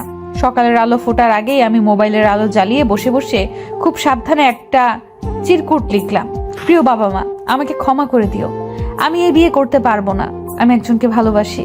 তোমরা আমার সাথে এমন কেন করছো জানি না, তবে আমি তোমাদের অনুরোধ রাখতে পারলাম না। সরি বাবা, সরি মা, আমাকে খুঁজতে হবে না। আমি অনেক দূরে চলে যাচ্ছি, ভালো থেকো আর আমার জন্য দোয়া করো। তোমাদের হিয়া। বললাম তো চলে যাব, কিন্তু কোথায় যাব? আবির ভাইকে কল করলাম অনেকবার, কিন্তু এত সকালে আবির ভাইয়া কল রিসিভ করলো না। আমার একমাত্র গন্তব্য এখন আবির ভাইয়ার ভার্সিটি। আমি চুপি চুপি মায়ের বোরকাটা পরে একটা ছোট্ট হ্যান্ডব্যাগে এক বোতল পানি আর মোবাইলটা নিয়ে বেরিয়ে পড়লাম। তারপর বাবার মানিব্যাগ থেকে 10,000 টাকা খানেক টাকা পেলাম, পুরোটাই রেখে দিলাম। তারপর অন্ধকারের মধ্যেই বেরিয়ে পড়লাম। যে মানুষ সকালের আজান হওয়ার পরেও একা রুমের বাইরে যেতে ভয় পায়, সেই মানুষ আজ আজানের সময় বাড়ির বাইরে বেরিয়ে পড়লাম। প্রায় আধা ঘন্টার মতো হেঁটে হেঁটে আমি বাস স্টেশনে পৌঁছালাম। সকালের বাসটা পেয়েও গেলাম। শহর আমাদের গ্রাম থেকে ততটাও দূরে নয়, 2 ঘন্টার মতো সময় লাগে। আমি বাসে উঠে স্বস্তির নিঃশ্বাস নিলাম। তার মানে এতক্ষণও চিঠিটা মনে হয় কারোর হাতে পড়েনি, নইলে এতক্ষণে এখানে লোক চলে আসতো। আমি অবশ্য বোরকা পরে থাকায় কেউ দেখলেও চিনতে পারছে না। এই যা বাচ্চা। বাস চলতে শুরু করলো। আমি আরো কয়েকবার আবির ভাইকে কল করলাম, কিন্তু রিসিভ করলো না। আমার পাশে এক মধ্যবয়স্ক মহিলা বসেছিল। উনি নিজের ফোনটা বের করে আমার দিকে বাড়িয়ে দিল। কোথায় যাবি মা? আমার মেয়েকে একটু কল দিয়ে দিবি? দেখ রিতা লেখা আছে। আমি কোনো কথা না বলে চুপচাপ ফোনটা নিয়ে ওনার মেয়েকে কল করে দিলাম। কিছুক্ষণ পর উনি নিজের ব্যাগ থেকে পাউরুটি আর কলা বের করে খেতে লাগলেন। তারপর আমার দিকে একটা রুটি এগিয়ে দিয়ে বলল, নে মা, রুটিটা খেয়ে নে, আমার ছেলে কিনে দিয়েছে। আমি কি আর এত খেতে পারি? আমি না করা সত্ত্বেও জোর করে আমার হাতে ধরিয়ে দিয়ে বলল, বুড়ি বলে আমার হাতের জিনিস পছন্দ হচ্ছে না? বয়স হয়ে গেলে সবাই ঘৃণা করে। বলেই অভিমানে উনি রুটিটা আমার হাত থেকে নিয়ে আবার ব্যাগে রাখতে যাচ্ছিলেন। আমি ওনাকে খুশি করার জন্য রুটিটা ওনার হাত থেকে নিয়ে খাওয়া শুরু করলাম। এতটা রাস্তা হেঁটে ক্ষুধাও পেয়েছিল। রুটিটা খাওয়ার সাথে সাথে আমার কেমন যেন ঘুম পেতে লাগলো। আমি চোখ দুটো বন্ধ করে ফেললাম। এত সকালে উঠায় হয়তো ক্লান্তিতে এমনটা হচ্ছে। তারপর আমার আর কিচ্ছু মনে নেই। আমি চোখ খুলে নিজেকে হসপিটালে আবিষ্কার করে অবাক হয়ে গেলাম। আমার ফোন, ব্যাগ সব কোথায়? আর আমি হসপিটালে এবার কি করে আসলাম? আমি আশেপাশে তাকিয়ে আরো অনেক লোকজন দেখতে পেলাম। বোঝাই যাচ্ছে যে এটা কোনো সরকারি হাসপাতাল। আমি নড়াচড়া করতে গিয়ে বুঝতে পারলাম যে আমাকে স্যালাইন দিয়ে রাখা হয়েছে। মাথাটা এখনো ঝিমঝিম করছে। সামনে একজন ডাক্তারকে দেখতে পেয়ে তাকে ডাকতে লাগলাম, এক্সকিউজ মি ডাক্তার সাহেব। আমার ডাক শুনে ডাক্তারটা আমার দিকে তাকালো। ডাক্তারকে দেখেই আমার আবার অজ্ঞান হয়ে যাওয়ার মতো অবস্থা। আমি আস্তে আস্তে করে বললাম, সাহিল ভাইয়া আপনি এখানে? এখন কেমন লাগছে? আপনি ঠিক আছেন তো? কি হয়েছিল? এতগুলো প্রশ্নের উত্তর কিভাবে দিব? তার আগে এটা বলুন যে আমি এখানে কি করছি, আর আপনি এবার এখানে কেন? তোমার কি কিছুই মনে নেই? মনে থাকলে কি আর জিজ্ঞেস করতাম? আমি যেহেতু ডক্টরের অ্যাপ্রন পরে আছি, নিশ্চয়ই আমি ডক্টর। আর তুমি যেহেতু রোগীর বেডে শুয়ে আছো, তার মানে তুমি রোগী। সিম্পল ব্যাপার, এতে না বোঝার কি আছে? কিন্তু আমি তো বাসে ছিলাম। তাহলে আমি এখানে কতক্ষণ ধরে আছি? ঘন্টা 2 হবে হয়তো। আমি তো একটু আগে ডিউটিতে এসে তোমাকে দেখে অবাক হয়ে গেছি। প্রথমে ভেবেছিলাম যে হয়তো আমার মনের ভুল, কিন্তু পরে দেখি না। আপনার ফোনটা দেওয়া যাবে? চিন্তা করো না, আমি তোমার বাসা জানিয়ে দিয়েছি। আপনি আমার থেকে না শুনে আমার বাসায় কেন কল করলেন? হাউ স্ট্রেঞ্জ, আমি আপনার উপকার করলাম আর আপনি আমাকে এইভাবে বলছেন? জানেন আপনাকে যে মেডিসিন দিয়ে অজ্ঞান করা হয়েছে তা অতিরিক্ত মাত্রায় ব্যবহার করলে মৃত্যু পর্যন্ত হতে পারে। আপনার ভাগ্য অনেক ভালো যে ডোজ একদম অল্প ছিল। আপনি অসুস্থ আর আমি আপনার বাসায় জানাবো না? না বলবেন না, কারণ আমি বাড়ি থেকে পালিয়ে এসেছি। এখানে আমাকে আর কতক্ষণ থাকতে হবে? স্যালাইনটি শেষ হলেই আপনি বাসায় যেতে পারবেন, তবে কয়েকদিন রেস্টে থাকতে হবে। আর আপনি পালিয়ে এসেছেন মানে? আচ্ছা, আপনি আমাকে আপনি করে বলছেন কেন? আমি আপনার অনেক ছোট, তুমি করে বলতে পারেন। বাড়িতে কি কেউ আসছে আমাকে নিতে? না, আবির এসে তোমাকে নিয়ে যাবে। এবার বলো, পালিয়ে কেন এসছো বাড়ি থেকে, তাও আবার একা একা? আবির ভাইয়ার জন্য। আচ্ছা, আবির ভাইয়া কখন আসবে বলেছে? মানে কি বলছো তুমি এসব? আবির ভাইয়ের জন্য মানে? আমি আবির ভাইকে ভালোবাসি তাই। আমি আর কিছু বলার আগেই কেউ সাহিল ভাইয়াকে ডাকতে লাগলো, আর উনি আমার পুরো কথা না শুনেই হন্তদন্ত হয়ে ছুটে গেল। সাহিল ভাইয়া যেতেই আমার মনে পড়লো যে ওনাকে আমি আবির ভাইয়ার কথা কেন বললাম। এখন যদি উনি বাড়িতে সব বলে দেয়, ওই মেডিসিনের প্রভাবে কি সত্যি আমার জ্ঞান বুদ্ধি লোপ পেয়েছে? আমি যাকে তাকে সব বলে দিচ্ছি। প্রায় ঘন্টা দুয়েক পর আমার স্যালাইন শেষ হলো। একজন নার্স এসে স্যালাইনের সুচটা খুলে দিল। এরই মধ্যে সাহিল ভাইয়া আর একবারও আসেনি, হয়তো ব্যস্ত আছে। কিন্তু আবির ভাইয়াও এখন আসছে না কেন? আমার খুব চিন্তা হচ্ছে। একজনের কাছ থেকে সময় জানতে পারলাম যে প্রায় 3টা বেজে গেছে। আমি একটা বিষয়ে অবাক হচ্ছি, আমি হাসপাতালে অথচ আমার বাড়ির কেউ আসলো না। আবির ভাইয়া কখন আমায় নিয়ে যাবে সেই আশায় আছে। আমাকে নিয়ে কারোর কোনো মাথা ব্যথা নেই। পরক্ষণেই মনে হলো যে আজ আমার বিয়ে হওয়ার কথা ছিল, আর সেখান থেকে আমি পালিয়ে এসেছি। বাড়ির লোক তো আমার উপরে ভীষণ রেগে আছে, তাই বলে একবার দেখতেও আসবে না। শরীরটা বড্ড ক্লান্ত, সকাল থেকে না খাওয়া। সাহিল ভাইয়া এক নার্সকে দিয়ে কিছু ফলমূল আর পানীয় কিনে পাঠিয়েছে, কিন্তু আমার কিচ্ছু খেতে মন চাইছে না। তারপরেও একা একা নিজেকে এতিমের মতো লাগছে। সবার পাশেই কেউ না কেউ আছে, অথচ আমার পাশে কেউ নেই। অনেকেই এসে জিজ্ঞেস করছে যে কি হয়েছিল। শেষে বিরক্ত হয়ে চোখ বন্ধ করে ঘুমের ভান ধরে পড়ে রইলাম। আর কারোর কোনো প্রশ্নের উত্তর দিতে মন চাইছে না। কতক্ষণ এভাবে শুয়েছিলাম মনে নেই। হঠাৎ মাথায় কারোর হাতের ছোঁয়া পেতেই চোখ দুটো আপনা আপনি খুলে গেল। আমি চোখ খুলে আবির ভাইকে দেখে লাফ দিয়ে বেড থেকে উঠে বসলাম। তারপর চোখে মুখে খুশির আভা ফুটিয়ে তুলে বললাম, আপনি এসেছেন? এত দেরি কেন করলেন? আমি কখন থেকে একা একা আপনার জন্য ওয়েট করছি। জানেন, বাড়ি থেকে কেউ আমাকে দেখতে আসেনি। কথাটা বলে আমি কান্না করে দিলাম। আমাকে কান্না করা দেখে আবির ভাইয়া আমার মাথায় হাত বুলিয়ে দিতে দিতে বলল, গাধি, তুই বাড়ি থেকে পালিয়ে এসেছিস, ধরতে গেলে বিয়ের আসর থেকে। বাড়ির সবাই ভীষণ রেগে আছে। ছেলে পক্ষকে জানিয়েছে যে কিছু ঝামেলার কারণে আজ আর বিয়েটা হবে না। বাড়ির কেউ চায় না যে তোর পালিয়ে আসার ব্যাপারটা গ্রামের কেউ জানুক, তাই কেউ আসেনি। আমাকে বলেছে সন্ধ্যার পর তোকে নিয়ে বাড়ি ফিরতে। দিনের বেলায় গেলে সবার চোখে পড়লে নানা প্রশ্ন করবে। গ্রামের মানুষ বুঝিসই তো, তিলকে তাল বানাবে। তাই বলে আপনিও এত দেরি করে আসবেন? জানেন আমার এখানে কত খারাপ লাগছিল। আরে পাগলি, আমার তো তখনই ছুটে আসতে ইচ্ছে করছিল যখন শুনলাম যে তুই হাসপাতালে, কিন্তু ভাইবা শেষ না করে কি করে আসি বল। আর সাহিল ভাই আছে শুনে আরেকটু নিশ্চিত হলাম। আমি আর এখানে থাকবো না, আমি বাড়ি যাব। আমার ব্যাগ, টাকা, ফোন কিছুই নেই, সব নিয়ে গেছে। তুই ঠিক আছিস সেটাই আমার কাছে অনেক। সাহিল ভাইয়া বলেছে যে মেডিসিনের ডোজ একদম অল্প ছিল, কিছুদিন রেস্ট করলেই ঠিক হয়ে যাবি। এই তো একটু পরেই আমরা বের হব। কিছু খেয়েছিস? আমি নাসূচক মাথা নাড়ালাম। আবির ভাইয়া আমার পাশে রাখা খাবারগুলো দেখলেন, তারপর উনি নিজের আনা কমলার খোসা ছাড়িয়ে আমার মুখে পুরে দিলেন। ইচ্ছে না হলেও এবার আমি রাজরানীর মতো খেতে লাগলাম। এই প্রথম আবির ভাইয়া নিজ হাতে আমাকে কিছু খাইয়ে দিচ্ছে। আমি আবির ভাইয়ার হাতে খাচ্ছিলাম আর দু চোখ ভরে ওনাকে দেখছিলাম। আবির ভাইয়ার চোখে চোখ পড়তেই লজ্জায় আমি নিজের চোখ নামিয়ে নিলাম। সন্ধ্যার আগেই সাহিল ভাইয়ার সাথে দেখা করে আমরা বাড়ির পথে রওনা দিচ্ছি। তখন সাহিল ভাইয়া আবির ভাইকে লক্ষ্য করে বলল, যে মেয়েটা তোমার কাছে আসার জন্য এত বড় রিস্ক নিল, তাকে কখনো কষ্ট দিও না আবির। এমন ভালোবাসা কোথাও পাবে বলে আমার মনে হয় না। সাহিল ভাইয়ার মুখে এমন কথা শুনে আবির ভাইয়া কিছুটা বিস্ময় নিয়ে আর রাগ নিয়ে আমার দিকে তাকালো। আমি বুঝতে পেরে মাথা নিচু করে নিলাম। আবির ভাইয়া এবার সাহিল ভাইয়ার দিকে তাকিয়ে মুখে কিছুটা হাসি আনার চেষ্টা করলো। তারপর বলল, অবশ্যই ভাইয়া, আর থ্যাঙ্কস আজ সারাদিন ওর খেয়াল রাখার জন্য। আপনি কি এই কথাটা বাসার কাউকে জানিয়েছেন? আমি নিজে একজনকে ভালোবাসতাম, কিন্তু আমার ভুলের জন্য তাকে হারিয়েছি। ভালোবাসা হারানোর কষ্টটা আমি বুঝি। চিন্তা করো না, আমি কখনো তোমাদের বিপদের কারণ হব না। আর কোনো হেল্প লাগলে আমি আছি।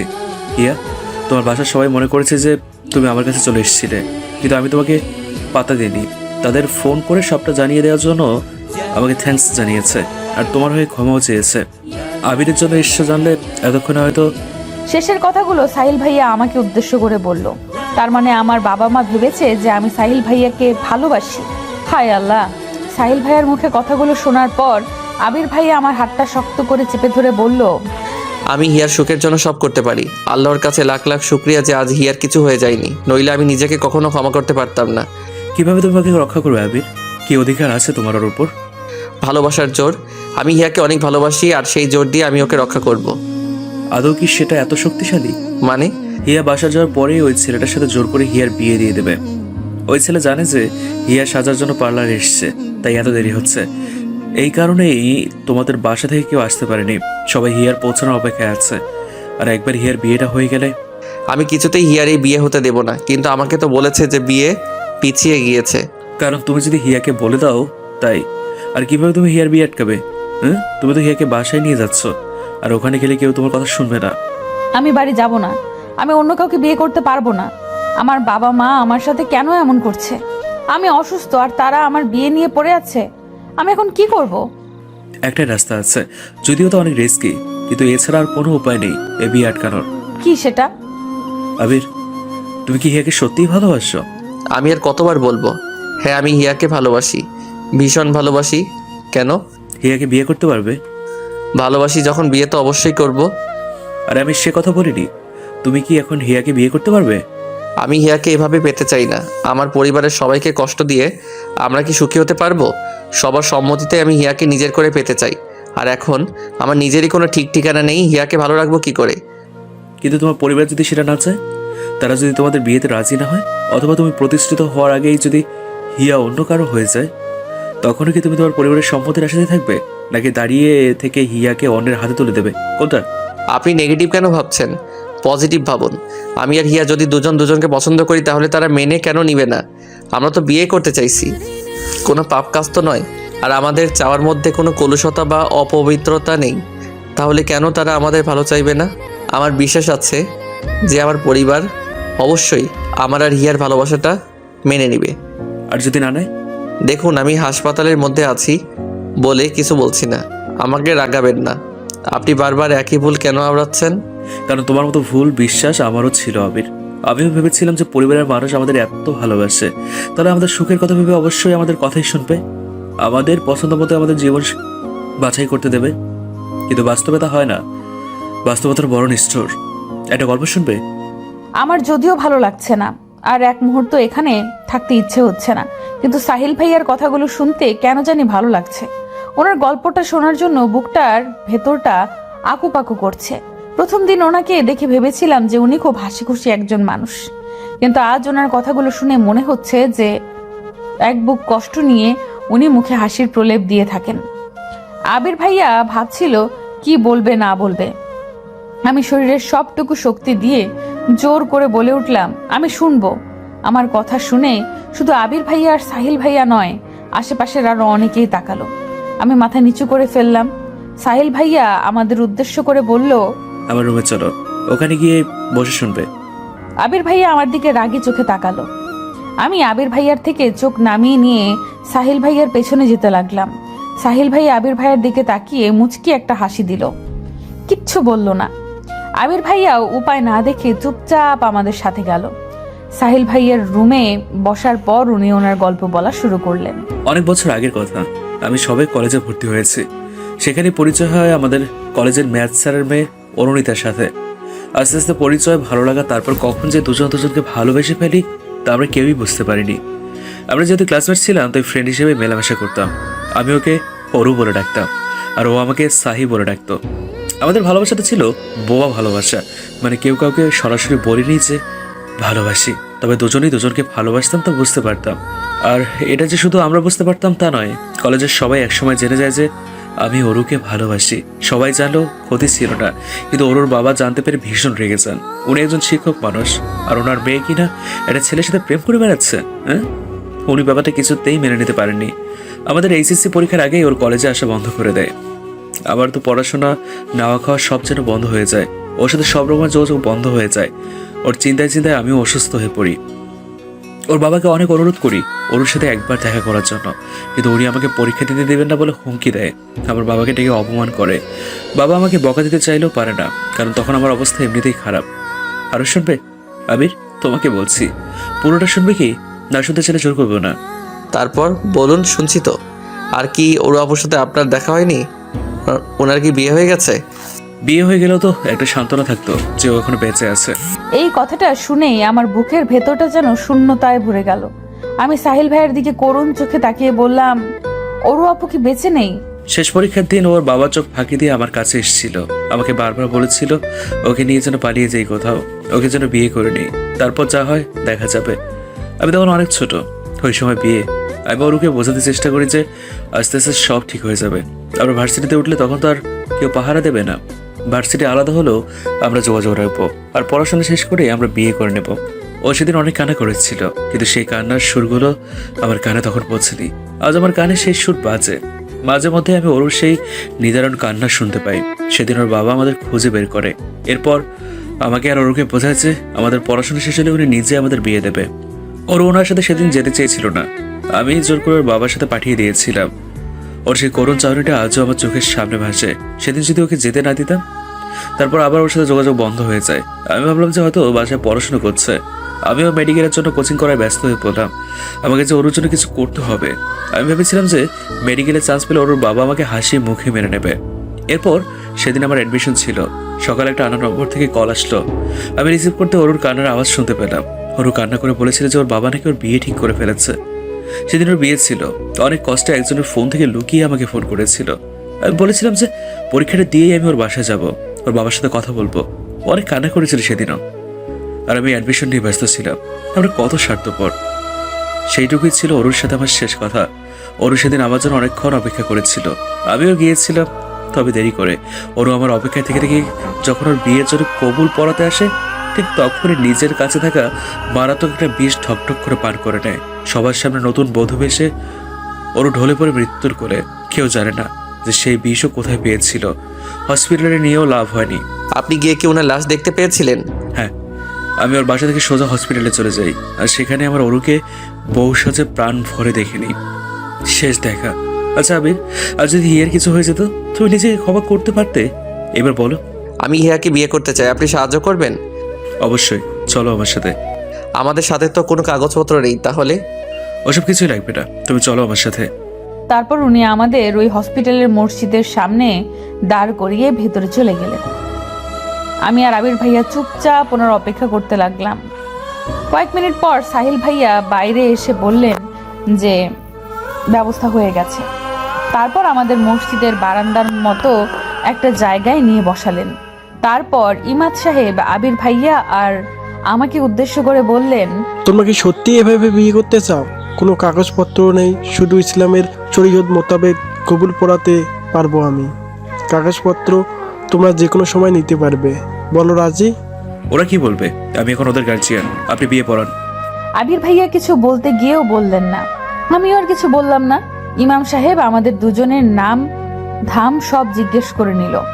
ইমাম সাহেব প্রথমে আমাকে, তারপর আবির ভাইয়াকে কবুল পড়ালেন। আমার ভাবতে অবাক লাগছে যে আবির ভাইয়ের সাথে আমার বিয়ে হয়ে গেছে। মনে হচ্ছে যেন সব স্বপ্ন। সাহিল ভাইয়ার মুখে অফুরন্ত হাসির রেখা ফুটে উঠল। আমি আর আবির ভাইয়া সাহিল ভাইয়াকে বিদায় জানিয়ে বাড়ির উদ্দেশ্যে রওনা হলাম।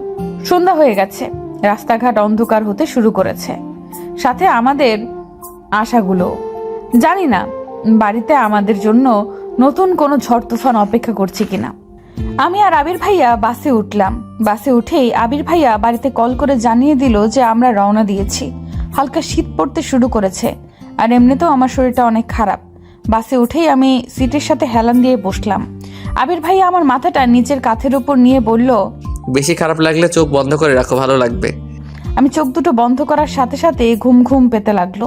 কতক্ষণ কেটে গেছে জানি না। চোখ খুলে দেখি আবির ভাইয়া আমাকে জাগানোর জন্য ডাকছেন। আমি সিট থেকে উঠে ভাইয়ার সাথে বাস থেকে নেমে পড়লাম। তারপর ভাইয়া একটা রিক্সা ডাকলো। অনেকটা রাত হয়ে গেছে, রিক্সাও তেমন নেই। আমি আর আবির ভাইয়া রিক্সায় উঠে বাড়ির উদ্দেশ্যে রওনা দিলাম। ভয়ে আমার আত্মা শুকিয়ে যাচ্ছে। সকালে কাউকে না জানিয়ে চলে গিয়েছিলাম, এখন না জানি সবাই কি বলবে। সবাই নাকি আমার উপরে ভীষণ রেগে আছে। আমি ভয়ে ভয়ে আবির ভাইকে বললাম, সবাই তো এমনিতেই আমার উপরে রেগে আছে, যদি শুনে যে আমরা বিয়ে করে নিয়েছি তাহলে তো আরো রাগারাগি করবে, আপনাকে অনেক বকাবকি করবে। আরে পাগল, আমরা কি গিয়েই বলবো নাকি যে আমরা বিয়ে করে নিয়েছি? পরিস্থিতি বুঝে কথা বলতে হবে। আমাদের বিয়ের কথা ভুলেও মুখে আনবি না। আগে দেখ কি হয় তারপরে। যদি সাহিল ভাইয়ার কথাই ঠিক হয়, ওই ছেলেটা যদি এখনো আমাদের বাড়িতেই থাকে আর আমি যাওয়ার সাথে সাথে আমাকে জোর করে বিয়ে দিয়ে দেয়? তুই এখন অনেক অসুস্থ, আর আমার মনে হয় না যে এই অবস্থায় বাড়ির সবাই তোর বিয়ে নিয়ে কথা বলবে। যদি বলে? তুইও এই সাহিল ভাইয়ার মতো নেগেটিভ ভাবতে শুরু করেছিস। চুপচাপ চল, বেশি কথা বলতে হবে না, সে যা হয় দেখা যাবে। রিক্সা থেকে নামতেই দেখতে পেলাম যে হিমা আর আমার মা গেটের সামনে দাঁড়িয়ে আছে। আমাকে দেখেই হিমা দৌড়ে আসলো, তারপর কান্না করতে করতে বলল, তুই কাউকে কিছু না বলে কোথায় গিয়েছিলি? আমরা তোকে কত খুঁজেছি জানিস? সবাই কত চিন্তা করছিল যদি তোর কিছু হয়ে যেত। ভাগ্যিস সাহেল ভাই ফোন করেছিল, আর একটু দেরি হলেই তো বড় কাকা পুলিশের কাছে যেতে চলেছিল। যদিও এইটুকু বলতেই মা হিমাকে থামিয়ে দিয়ে আমাকে বাড়ির মধ্যে টেনে নিয়ে গেলেন। তারপর জিজ্ঞেস করলো, তুই ঠিক আছিস তো? তোর বাবা আর কাকারা কিন্তু ভীষণ রেগে আছে। একটা কথা বলবি না, গিয়ে কি লাভ হলো? দেখলি তো, মা বাবা ছাড়া কেউ আপন হয় না। এবার লক্ষ্মী মেয়ের মতো আমাদের পছন্দের ছেলেকে বিয়ে করে নিবি। আমার প্রচন্ড রাগ হচ্ছে মায়ের কথা শুনে। আমি বাইরে থেকে আসলাম, এত বড় একটা ঘটনা ঘটে গেল, তারপরেও মা সেই বিয়ে দেওয়া নিয়েই পড়ে আছে। আমি কিছুটা রেগে গিয়ে বললাম, মা তুমি আমার চিন্তা করা বাদ দিয়ে এখনো বিয়ের চিন্তা করছো? আমি বলছি তো আমি অন্য কাউকে বিয়ে করতে পারবো না। মা আমাকে আবির ভাইয়াদের বসার ঘরে নিয়ে গেল, আর ওখানে বাবা কাকারা চাচিরা সবাই ছিল। আমার শেষের কথাটা এত জোরে বলেছি যে সবাই সেটা শুনতে পেয়েছে। আমার কথাটা শুনেই বাবা বলে উঠলেন, ছি হিয়া, তুই আমার মেয়ে হয়ে আমার মান মর্যাদা সব মাটির সাথে মিশিয়ে দিলি। তোর একবারও আমার কথা মনে হলো না? এখনো তুই ওই ছেলেটার কথাই বলছিস? তো লজ্জা করছে না? প্রথমে অভিক আর তারপর তুই চুপ করবি একটু? মেয়েটাকে আগে আসতে দে, তারপর সিদ্ধান্ত নেওয়া যাবে। বাড়ি যখন ফিরে এসেছে তখন আর চিন্তা কি? এইসব কথা যেন বাড়ির বাইরে না যায়। বড় কাকা কথাগুলো সবাইকে উদ্দেশ্য করেই বলল। আবির ভাইয়াও এখানে চলে এসেছে, কিন্তু অভিক ভাইয়ার কথা এখানে কোথা থেকে আসলো আমি তাই বুঝতে পারছিলাম না। আমি অবাক হয়ে জিজ্ঞেস করলাম, অভিক ভাইয়ার কি হয়েছে? ঠিক আছে তো? আমার ছেলেকে নিয়ে তো চিন্তা না করলেও চলবে। আমার ছেলের আবার কি হবে? ও ভালোই আছে। তুই অভিককে যে চিঠি দিয়েছিলি সেটা সবাই দেখে নিয়েছে, এই জন্য সবাই এত রেগে গেছে তোর ওপরে, আর বিয়ে দেওয়ার জন্য উঠে পড়ে লেগেছে।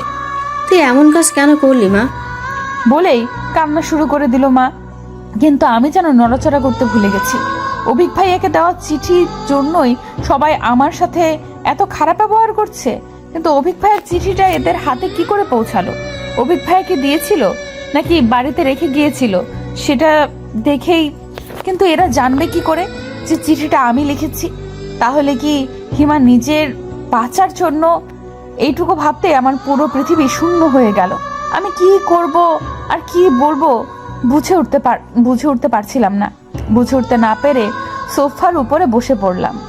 আবির ভাইয়া আমার পাশ থেকে মায়ের কথাগুলো শুনে ফেলে চেঁচিয়ে ওঠে, তোমরা যে চিঠির জন্য হিয়াকে ভুল বুঝছো, ওই চিঠিটা হিয়া দেয়নি, তোমরা ভুল বুঝছো।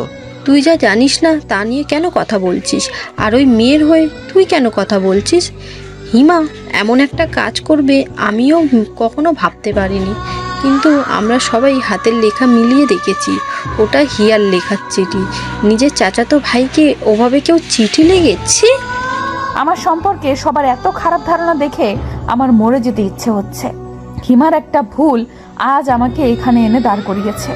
যারা আমাকে এত ভালোবাসতো তারা আমাকে ভুল বুঝছে।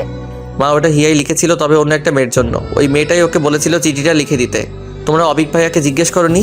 অভিক ভাইয়া তো জানে সব, ওই চিঠিটা কে দিয়েছিল। ভাইয়াকে জিজ্ঞেস করলি তো সব সত্যিটা জানা যাবে। আবির, তুই এর মধ্যে নাক কেন গলাচ্ছিস? তুই কি করে জানিস চিঠির কথা? তোদেরকে তো বলিনি কিছু।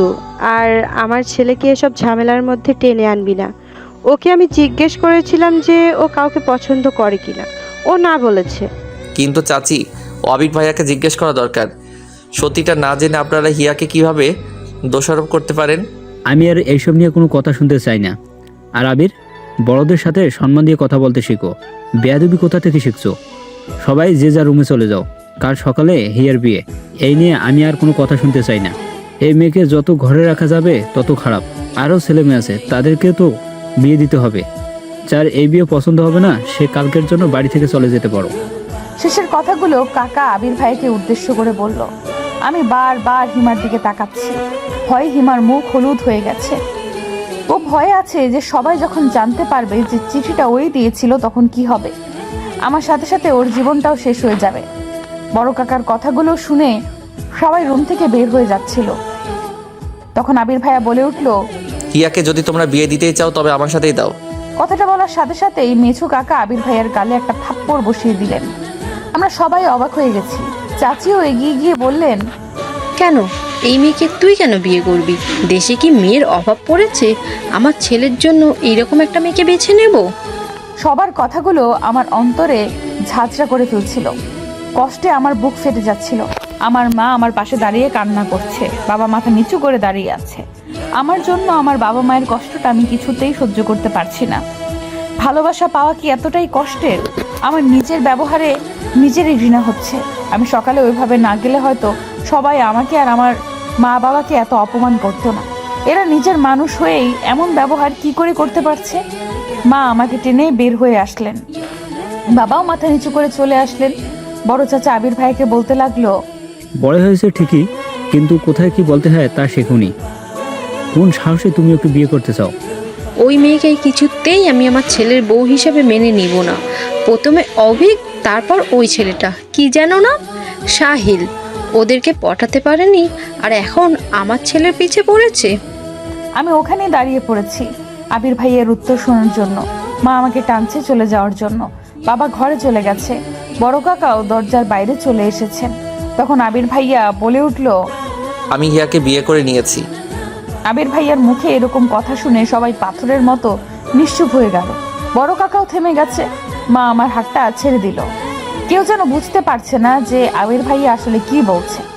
আবির ভাইয়ার মা কান্না শুরু করে দিলেন। তারপর বললেন, আবির, তুই কি বললি? আমি হিয়াকে বিয়ে করে নিয়েছি। শুনেছ এবার? হিয়া এখন আমার স্ত্রী। দুনিয়ার আর কারো শক্তি নেই ওকে বিয়ে দেওয়ার। বিবাহিত একটা মেয়েকে আর কি বিয়ে দিবে? আর হিয়া বাড়ি থেকে আমার কাছে গিয়েছিল, সাইলের কাছে নয়। হিয়া শুধু আমাকেই ভালোবাসে, অবিক ভাইয়াকে নয়। পুরো বাড়ি জুড়ে যেন মুহূর্তেই নীরবতা ছেয়ে গেল। বড় কাকা হিমাকে দিয়ে বাবাকে ডেকে পাঠালেন। সবাই আবার ওখানে বসলো। বড় কাকা আমাকে বললেন, আবির যা বলছে তা কি সত্যি? আমি একবার আবির ভাইয়ের দিকে আর একবার সবার দিকে তাকালাম। তারপর আস্তে আস্তে বললাম, হ্যাঁ, আবির ভাই ঠিকই বলেছে। বাবা এইবার আমাকে মারার জন্য উদ্যত হলে আবির ভাইয়া বাবাকে থামিয়ে দিয়ে বলল, কাকা, আপনি ওর গায়ে হাত তুলবেন না, ও এখন আমার স্ত্রী। আবির ভাইয়ের সাহস দেখে শুধু আমি না, রুমের বাকি সবাই অবাক হয়ে গেল। বাবা রেগে ফেটে পড়ছেন। তারপর বললেন, বেশ, রাখ তোর বউ তোর কাছে। আজ থেকে আমি ধরে নিলাম যে আমার মেয়ে মরে গেছে। তুই আর কখনো আমার চোখের সামনে আসবি না। আমার কোনো মেয়ে নেই, আমার একটা ছেলে আছে শুধু। বলেই তাকে ফুঁসতে ফুঁসতে বাবা মায়ের হাত ধরে টানতে টানতে নিয়ে গেল ওখান থেকে। বাকি সবাই আমাকে আর আবির ভাইয়াকে দেখছে। আবির ভাইয়ার মা মনে হচ্ছে আমাকে এক্ষুনি চিবিয়ে খাবে। চাচির এমন রূপ আমি জীবনেও দেখিনি। কি হবে এখন? আমার নিজের বাবা আমাকে মেনে নিচ্ছে না। আমার কলিজাটা ছিন্ন ভিন্ন হয়ে যাচ্ছে। আবির ভাইয়ার পরিবার কি আমায় মেনে নেবে, নাকি আমার জীবনে আসতে চলেছে একটা কালো অধ্যায় যার কোনো শেষ নেই? আমি এত বড় একটা ভুল কি করে করলাম? পুরো পরিবারটা ভেঙে গুড়িয়ে দিলাম। এখন আমি কি করব? আমার এখন কি করা উচিত? আমাকে আর আবির ভাইয়াকে রেখে এক এক করে সবাই চলে গেল। হিমা ওখানে দাঁড়িয়েছিল ভীত মুখে। চাচি ওকে টেনে নিয়ে গেল আর আমাকে উদ্দেশ্য করে বলল, তুই একদম হিমার কাছে ঘেসবি না। তোকে নিজের মেয়ের মতো ভাবতাম, আর তুই আমার ছেলের জীবনটা নষ্ট করে দিলি। আর শুধু তোর জন্য আমার আবির আমাদের সাথে এমন ব্যবহার করছে। আমি কোনো দিনও তোকে ক্ষমা করব না। কথাগুলো বলেই চাচি ওখান থেকে চলে গেল। আবির ভাইয়া চুপ করে আছে। আমার বুক ফেটে কান্না পাচ্ছে, কিন্তু কেন জানি কান্না করতে পারছি না। একবার আবির ভাইয়ার মুখের দিকে তাকাতেই বুকের ভেতরটায় আরো হাহাকার করে উঠল। আমার জন্য আবির ভাইয়াকেও এত কথা শুনতে হচ্ছে। আমি যেন এসব আর দেখতে পারছি না। খুব ইচ্ছে হচ্ছে এখান থেকে দূরে কোথাও চলে যেতে, যেখানে এই পরিচিত মুখগুলো অচেনা রূপ থাকবে না। সবাই বের হয়ে যেতেই আমি ছুটে আমাদের ঘরের সামনে গিয়ে দরজা ধাক্কাতে লাগলাম আর শুকনো কণ্ঠে মা বাবাকে ডাকতে লাগলাম।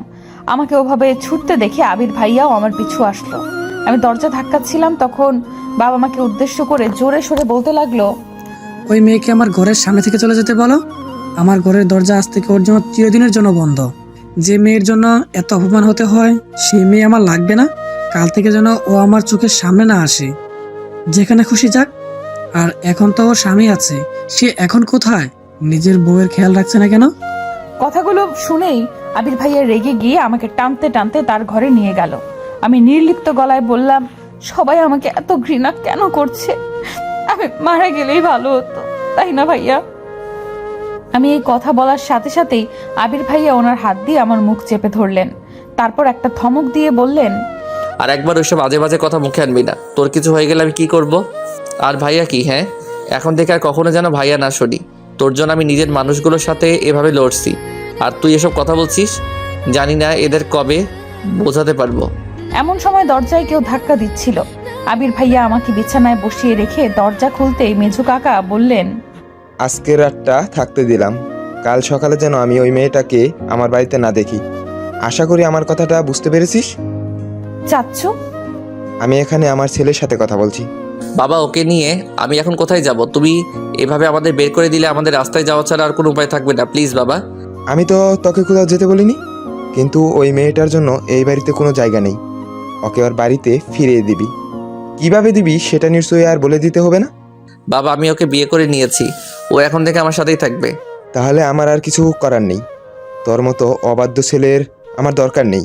আর একটা কথা শুনে রাখ, এখন থেকে আমি আর তোর পড়াশোনার খরচ দিতে পারবো না। যে মানুষ বউ চালাতে পারে সে পড়ার খরচটাও জোগাতে পারবে। বলে দরজাটা খট করে ধাক্কা দিয়ে বের হয়ে গেল কাকা। আবির বিষণ্ণ মুখে আমার পাশে বসে পড়ল। আমি আর বসে থাকতে পারছিলাম না।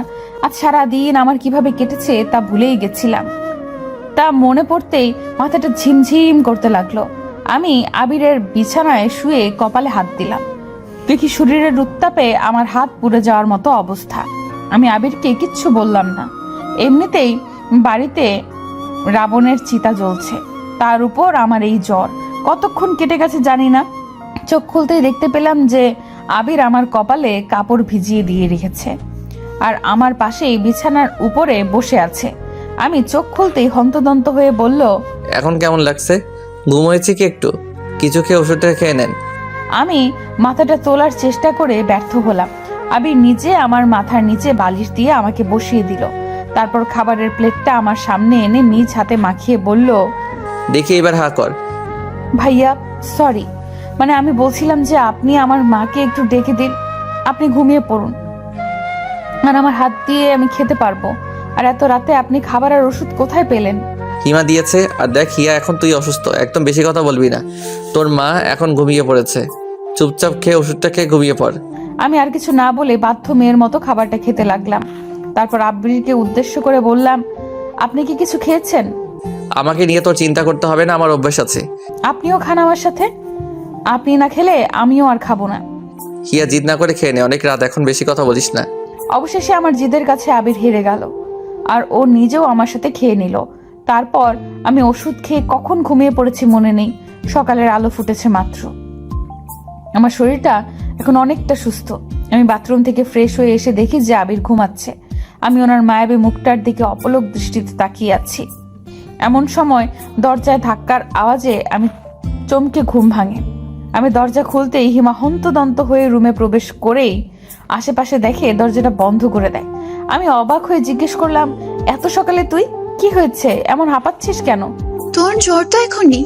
শোন, তোকে যা বলতে এসেছি, তুই কি সত্যি আবির ভাইকে ভালোবাসিস? না মানে আমি বলতে চাচ্ছিলাম যে আমাদের দেখে তোর কি মনে হয় আমরা সবাইকে কষ্ট দিচ্ছি নাটক করার জন্য? তোর একটা চিঠি পুরো পরিবারকে ভেঙে দিচ্ছে, আর তুই আমাকে জিজ্ঞেস করছিস আমি তোর ভাইকে ভালোবাসি কিনা?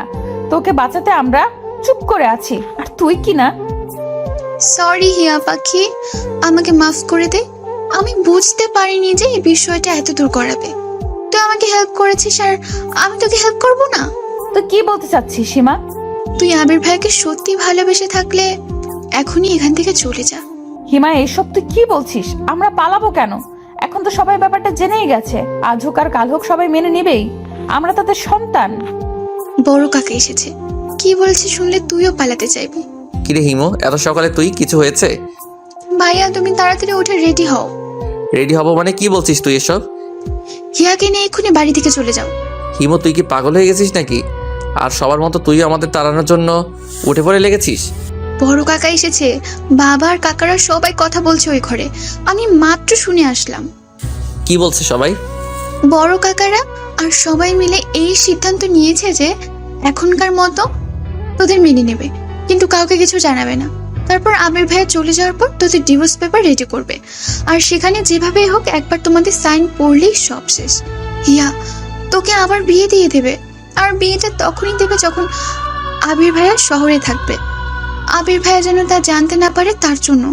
আর একবার বিয়েটা হয়ে গেলেই খেল খতম।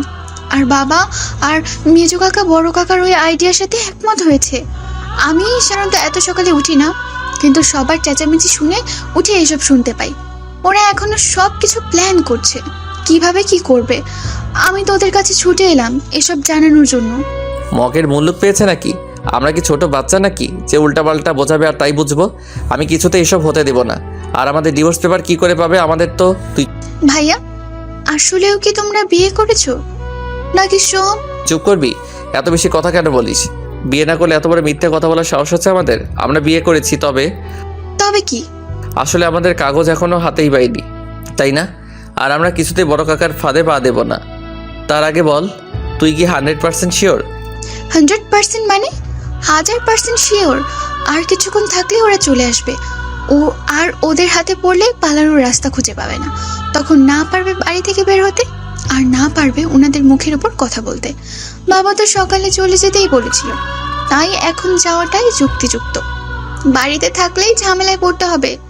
পরে সব ঠিকঠাক হলে বাড়ি চলে এসো ভাইয়া। এখন তুমি হিয়াকে নিয়ে বেরিয়ে পড়ো। কি যাবে? আচ্ছা ঠিক আছে, আমরা এখনকার মতো চলে যাচ্ছি। তুই আমাদের আপডেট জানাস। কিরে তুই কথা বলছিস না কেন? যাবি না আমার সাথে নাকি তুই? অবশ্যই, আমি এখানে থাকলে তো আমাকে বিয়ে দিয়ে দিবে।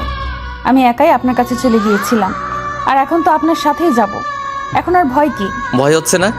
কিসের ভয়? আমি কোথায় নিয়ে যাব, কিভাবে রাখবো, কি খাওয়াবো, এসব ভেবে চিন্তা হচ্ছে না? আপনি যেখানে নিয়ে যাবেন আমি সেখানেই যাব। আপনি যেখানে থাকবেন আমিও সেখানেই থাকবো। আর আপনি যা খাবেন আমিও তাই খাবো। কষ্ট হলে সহ্য করতে পারবি? আপন মানুষদের থেকে এত কষ্ট যে মেয়ে হজম করতে পারে, সে অন্য যে কোনো কষ্ট হাসি মুখে বরণ করে নিতে পারে। আপনি শুধু আমাকে এখান থেকে দূরে নিয়ে চলুন। আমি আর এদের এমন ঘৃণার চাহনি সহ্য করতে পারছি না। আমি হিয়ার ঘরে যাচ্ছি, ওর কিছু প্রয়োজনীয় জিনিস নিয়ে আসছি। সবাই এখন বসার ঘরেই আছে। তোমরা তাড়াতাড়ি রেডি হয়ে নাও, বেশি দেরি করা যাবে না। আবির ফ্রেশ হয়ে আসতে আসতে হিমাও একটা ছোটখাটো ব্যাগ নিয়ে হাজির হলো। ওই ব্যাগে কি আছে আমি নিজেও জানি না। ব্যাগের সাথে সাথে হিমা কিছু টাকাও তুলে দিল আবিরের হাতে, আর বলল, কিছু আমার জমানো টাকা, কিছু মায়ের জমানো টাকা, আর কিছু বাবার টাকা থেকে নিয়েছি। কত আছে জানি না, তবে 15-20 হাজার হবে হয়তো। তুই সবার টাকা চুরি করেছিস কেন? এসব নিয়ে এখন তোমার ভাবতে হবে না। মা বাবা যা বলে সেটা পরে দেখা যাবে। তারা এমনিতেই বুঝবে যে টাকাগুলো তুমি নিয়ে গেছো, আমার কিছু হবে না। আর তুমি না থাকলে গালাগালি কাকে করবে? তোমরা তাড়াতাড়ি বের হও, আর হিয়ার খেয়াল রেখো, ও বাইরে কখনো থাকেনি তো। সেটা তোকে বলে দিতে হবে না। তুই নিজের খেয়াল রাখিস, আর এমন কোনো ভুল করিস না যা পুরো পরিবারের জন্য অভিশাপ বয়ে আনে। আমরা বের হব, আর তখনই দেখি যে আমার মা আমার দিকেই আসছে। তারপর কান্না বিজড়িত কণ্ঠে বলল, হিয়া, সবাই তাদের মেনে নিয়েছে। আবিরের পড়াশোনা শেষ হলে তাদের ধুমধামে বিয়ে দিয়ে দেবে। মায়ের আশা দেখে আবির ব্যাগটা খাটের তলায় লুকিয়ে ফেললো। হিমাও দরজার আড়ালে লুকিয়ে পড়লো। আমি মাকে জড়িয়ে ধরে কাঁদতে লাগলাম। তারপর বললাম, সবাই কোথায় মা? আমি জানতাম সবাই আমাদের ক্ষমা করে দেবে। সবাই বসার ঘরে তোদের নিয়ে আলোচনা করছে। আমি তোকে জানাতে আসলাম কথাটা। চল মা, ঘরে চল। মা, তুমি আমার জন্য 1 কাপ চা বানাও তো। যাও, আমি আসছি একটু পরে। মা খুশি মনে ওখান থেকে চলে যেতেই আমি আর আবির পা টিপে টিপে বাড়ি থেকে বেরিয়ে পড়লাম।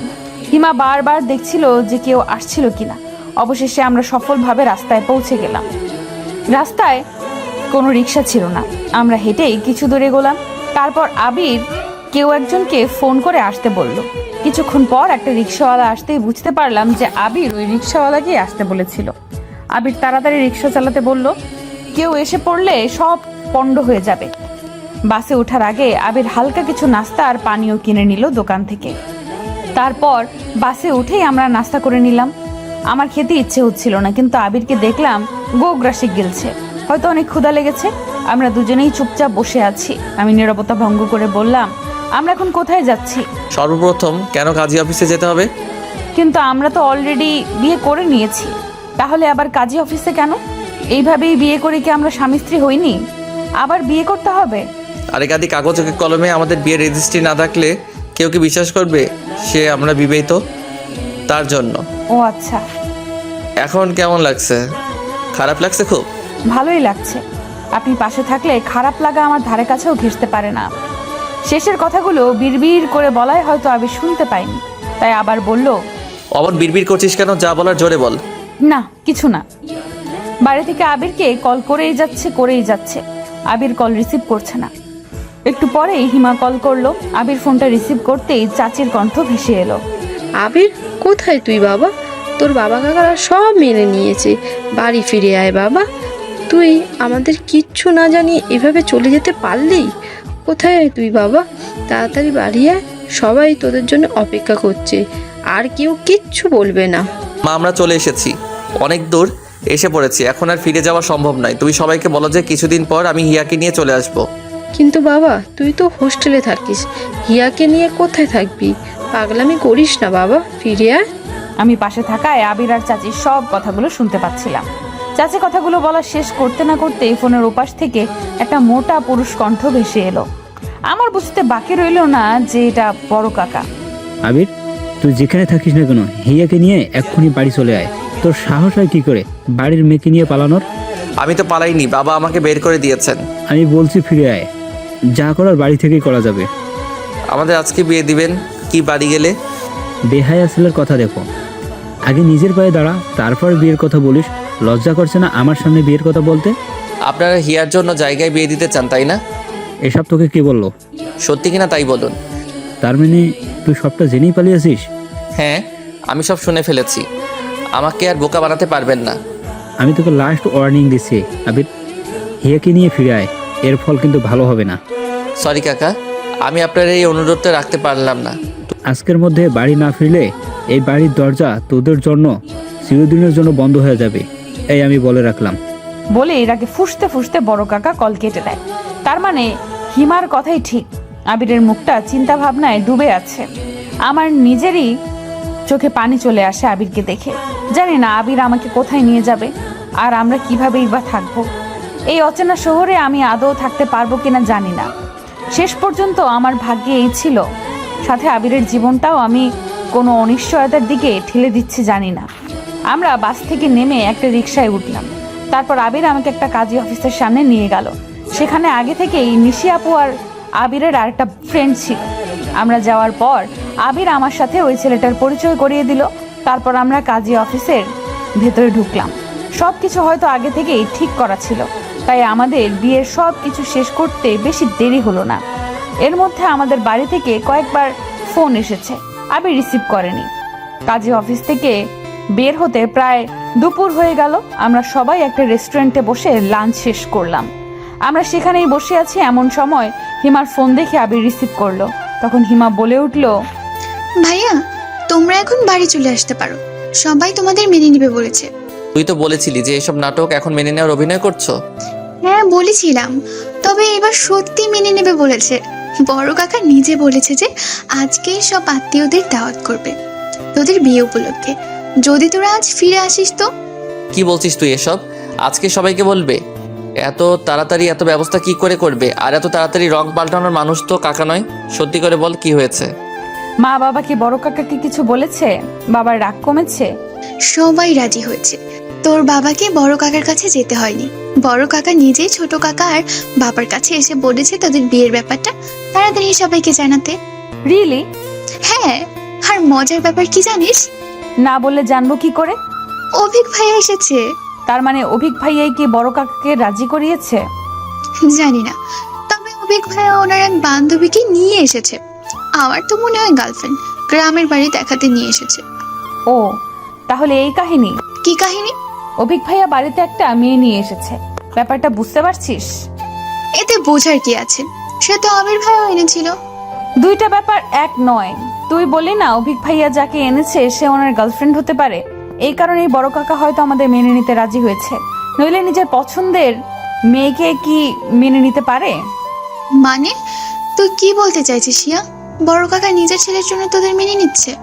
শিওর না, তবে আমার যা মনে হলো তাই বললাম। আরে শোন, আমি মাকে সত্যিটা বলে দিয়েছি। কোন সত্যি? চিঠির ব্যাপারটা। আর কেউ জানে? না, আর সবাইকে অভিক ভাইয়া বলে দিয়েছে যে চিঠি লেখাটা তোর থাকলেও ওটা অন্য একটা মেয়ে দিয়েছিল। আমার মনে হয় এজন্যই বড় কাকা কিছুটা শান্ত হয়েছে। সে যাই হোক, চাচি তোকে কিছু বলেছে? বকাঝোকা করলো অনেক, তারপর তোর কথা বলে অনুশোচনা করলো। নিজের মেয়ের দোষের জন্য তোকে কত কথা শোনালো। আমি হিমাকে বিদায় জানিয়ে কলটা কেটে দিলাম। ওখান থেকে বের হওয়ার পর নিশি আপু আবিরকে উদ্দেশ্য করে বলল, এখন তো তোরা লিগ্যালি হাজব্যান্ড ওয়াইফ, আর কেউ তোদের আলাদা করতে পারবে না। তোর বাড়ি থেকে যখন ডাকছে তখন তোদের বাড়ি চলে যাওয়াই উচিত। এখানে হিয়া কোথায় থাকবে? আমিও তো বাসায় থাকি তোর ভাইয়ের সাথে, মেসে থাকলে না হয় আমার কাছে রাখতাম, আর তুই তো হোস্টেলে থাকিস। ওকে যাত্রার কাছে রাখাটা ঠিক হবে না। বাড়ি গেলে যদি আবার ঝামেলা হয়, আমার ভীষণ ভয় লাগছে। আমি হিয়াকে হারাতে চাই না। ধুর পাগল, একবার পারিবারিকভাবে তোদের বিয়ের খবরটা জানাজানি হয়ে গেলে আর কে কাকে বিয়ে দিবে? আজ তো যা, কোনো সমস্যা হলে না হয় আবার দুজন পালিয়ে আসিস। বিয়ের পরেই তো আর সহজে ডিভোর্স দেওয়া যায় না, সময়ের ব্যাপার আছে না? আর নেক্সট টাইম তুই ফেরার সময় বাসা ঠিক করে তারপর হিয়াকে নিয়ে আসবি। ওকে একা ওখানে না রেখে আসলেই হবে। কিন্তু আমার তো পড়াশোনা আছে। হিয়াকে আমার সাথে কি পাঠাবে? আরে পাগল, আমিও তো পড়াশোনা করি। তোর ভাইয়া তো পড়াশোনা অবস্থাতেই বিয়ে করেছিল, এখন না হয় জব করে। কই, আমরা তো একসাথেই থাকি। তুই বুঝাবি সবাইকে। আলাদা থাকতে সমস্যা নেই, কিন্তু যদি হিয়ার আবার বিয়ে দেওয়ার চিন্তা করে? তুই এক কাজ কর, তোর বাবার সাথে কথা বলে তারপর বাড়ি যা, তাহলেই তো হয়। Good idea. আমার বাবা একবার কথা দিলে তা কখনো ফেলবে না। নিশি আপুর কথা মতো আবির ওর বাবার সাথে কথা বলল। তারপর খুশিতে প্রায় লাফিয়ে উঠে বলল, বাবা রাজি হয়েছে। আমরা আজ ফিরে সবাইকে আমাদের বিয়ের ব্যাপারটা জানিয়ে দেবে।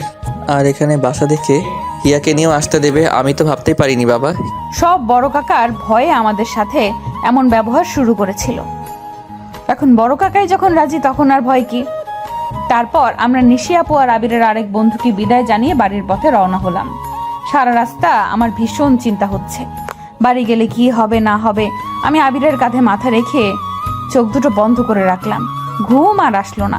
কাল থেকে জার্নি করতে করতে আজকের জার্নিটা আর কিছু মনেই হচ্ছে না। আর আবির পাশে থাকায় আরো খারাপ লাগছে না।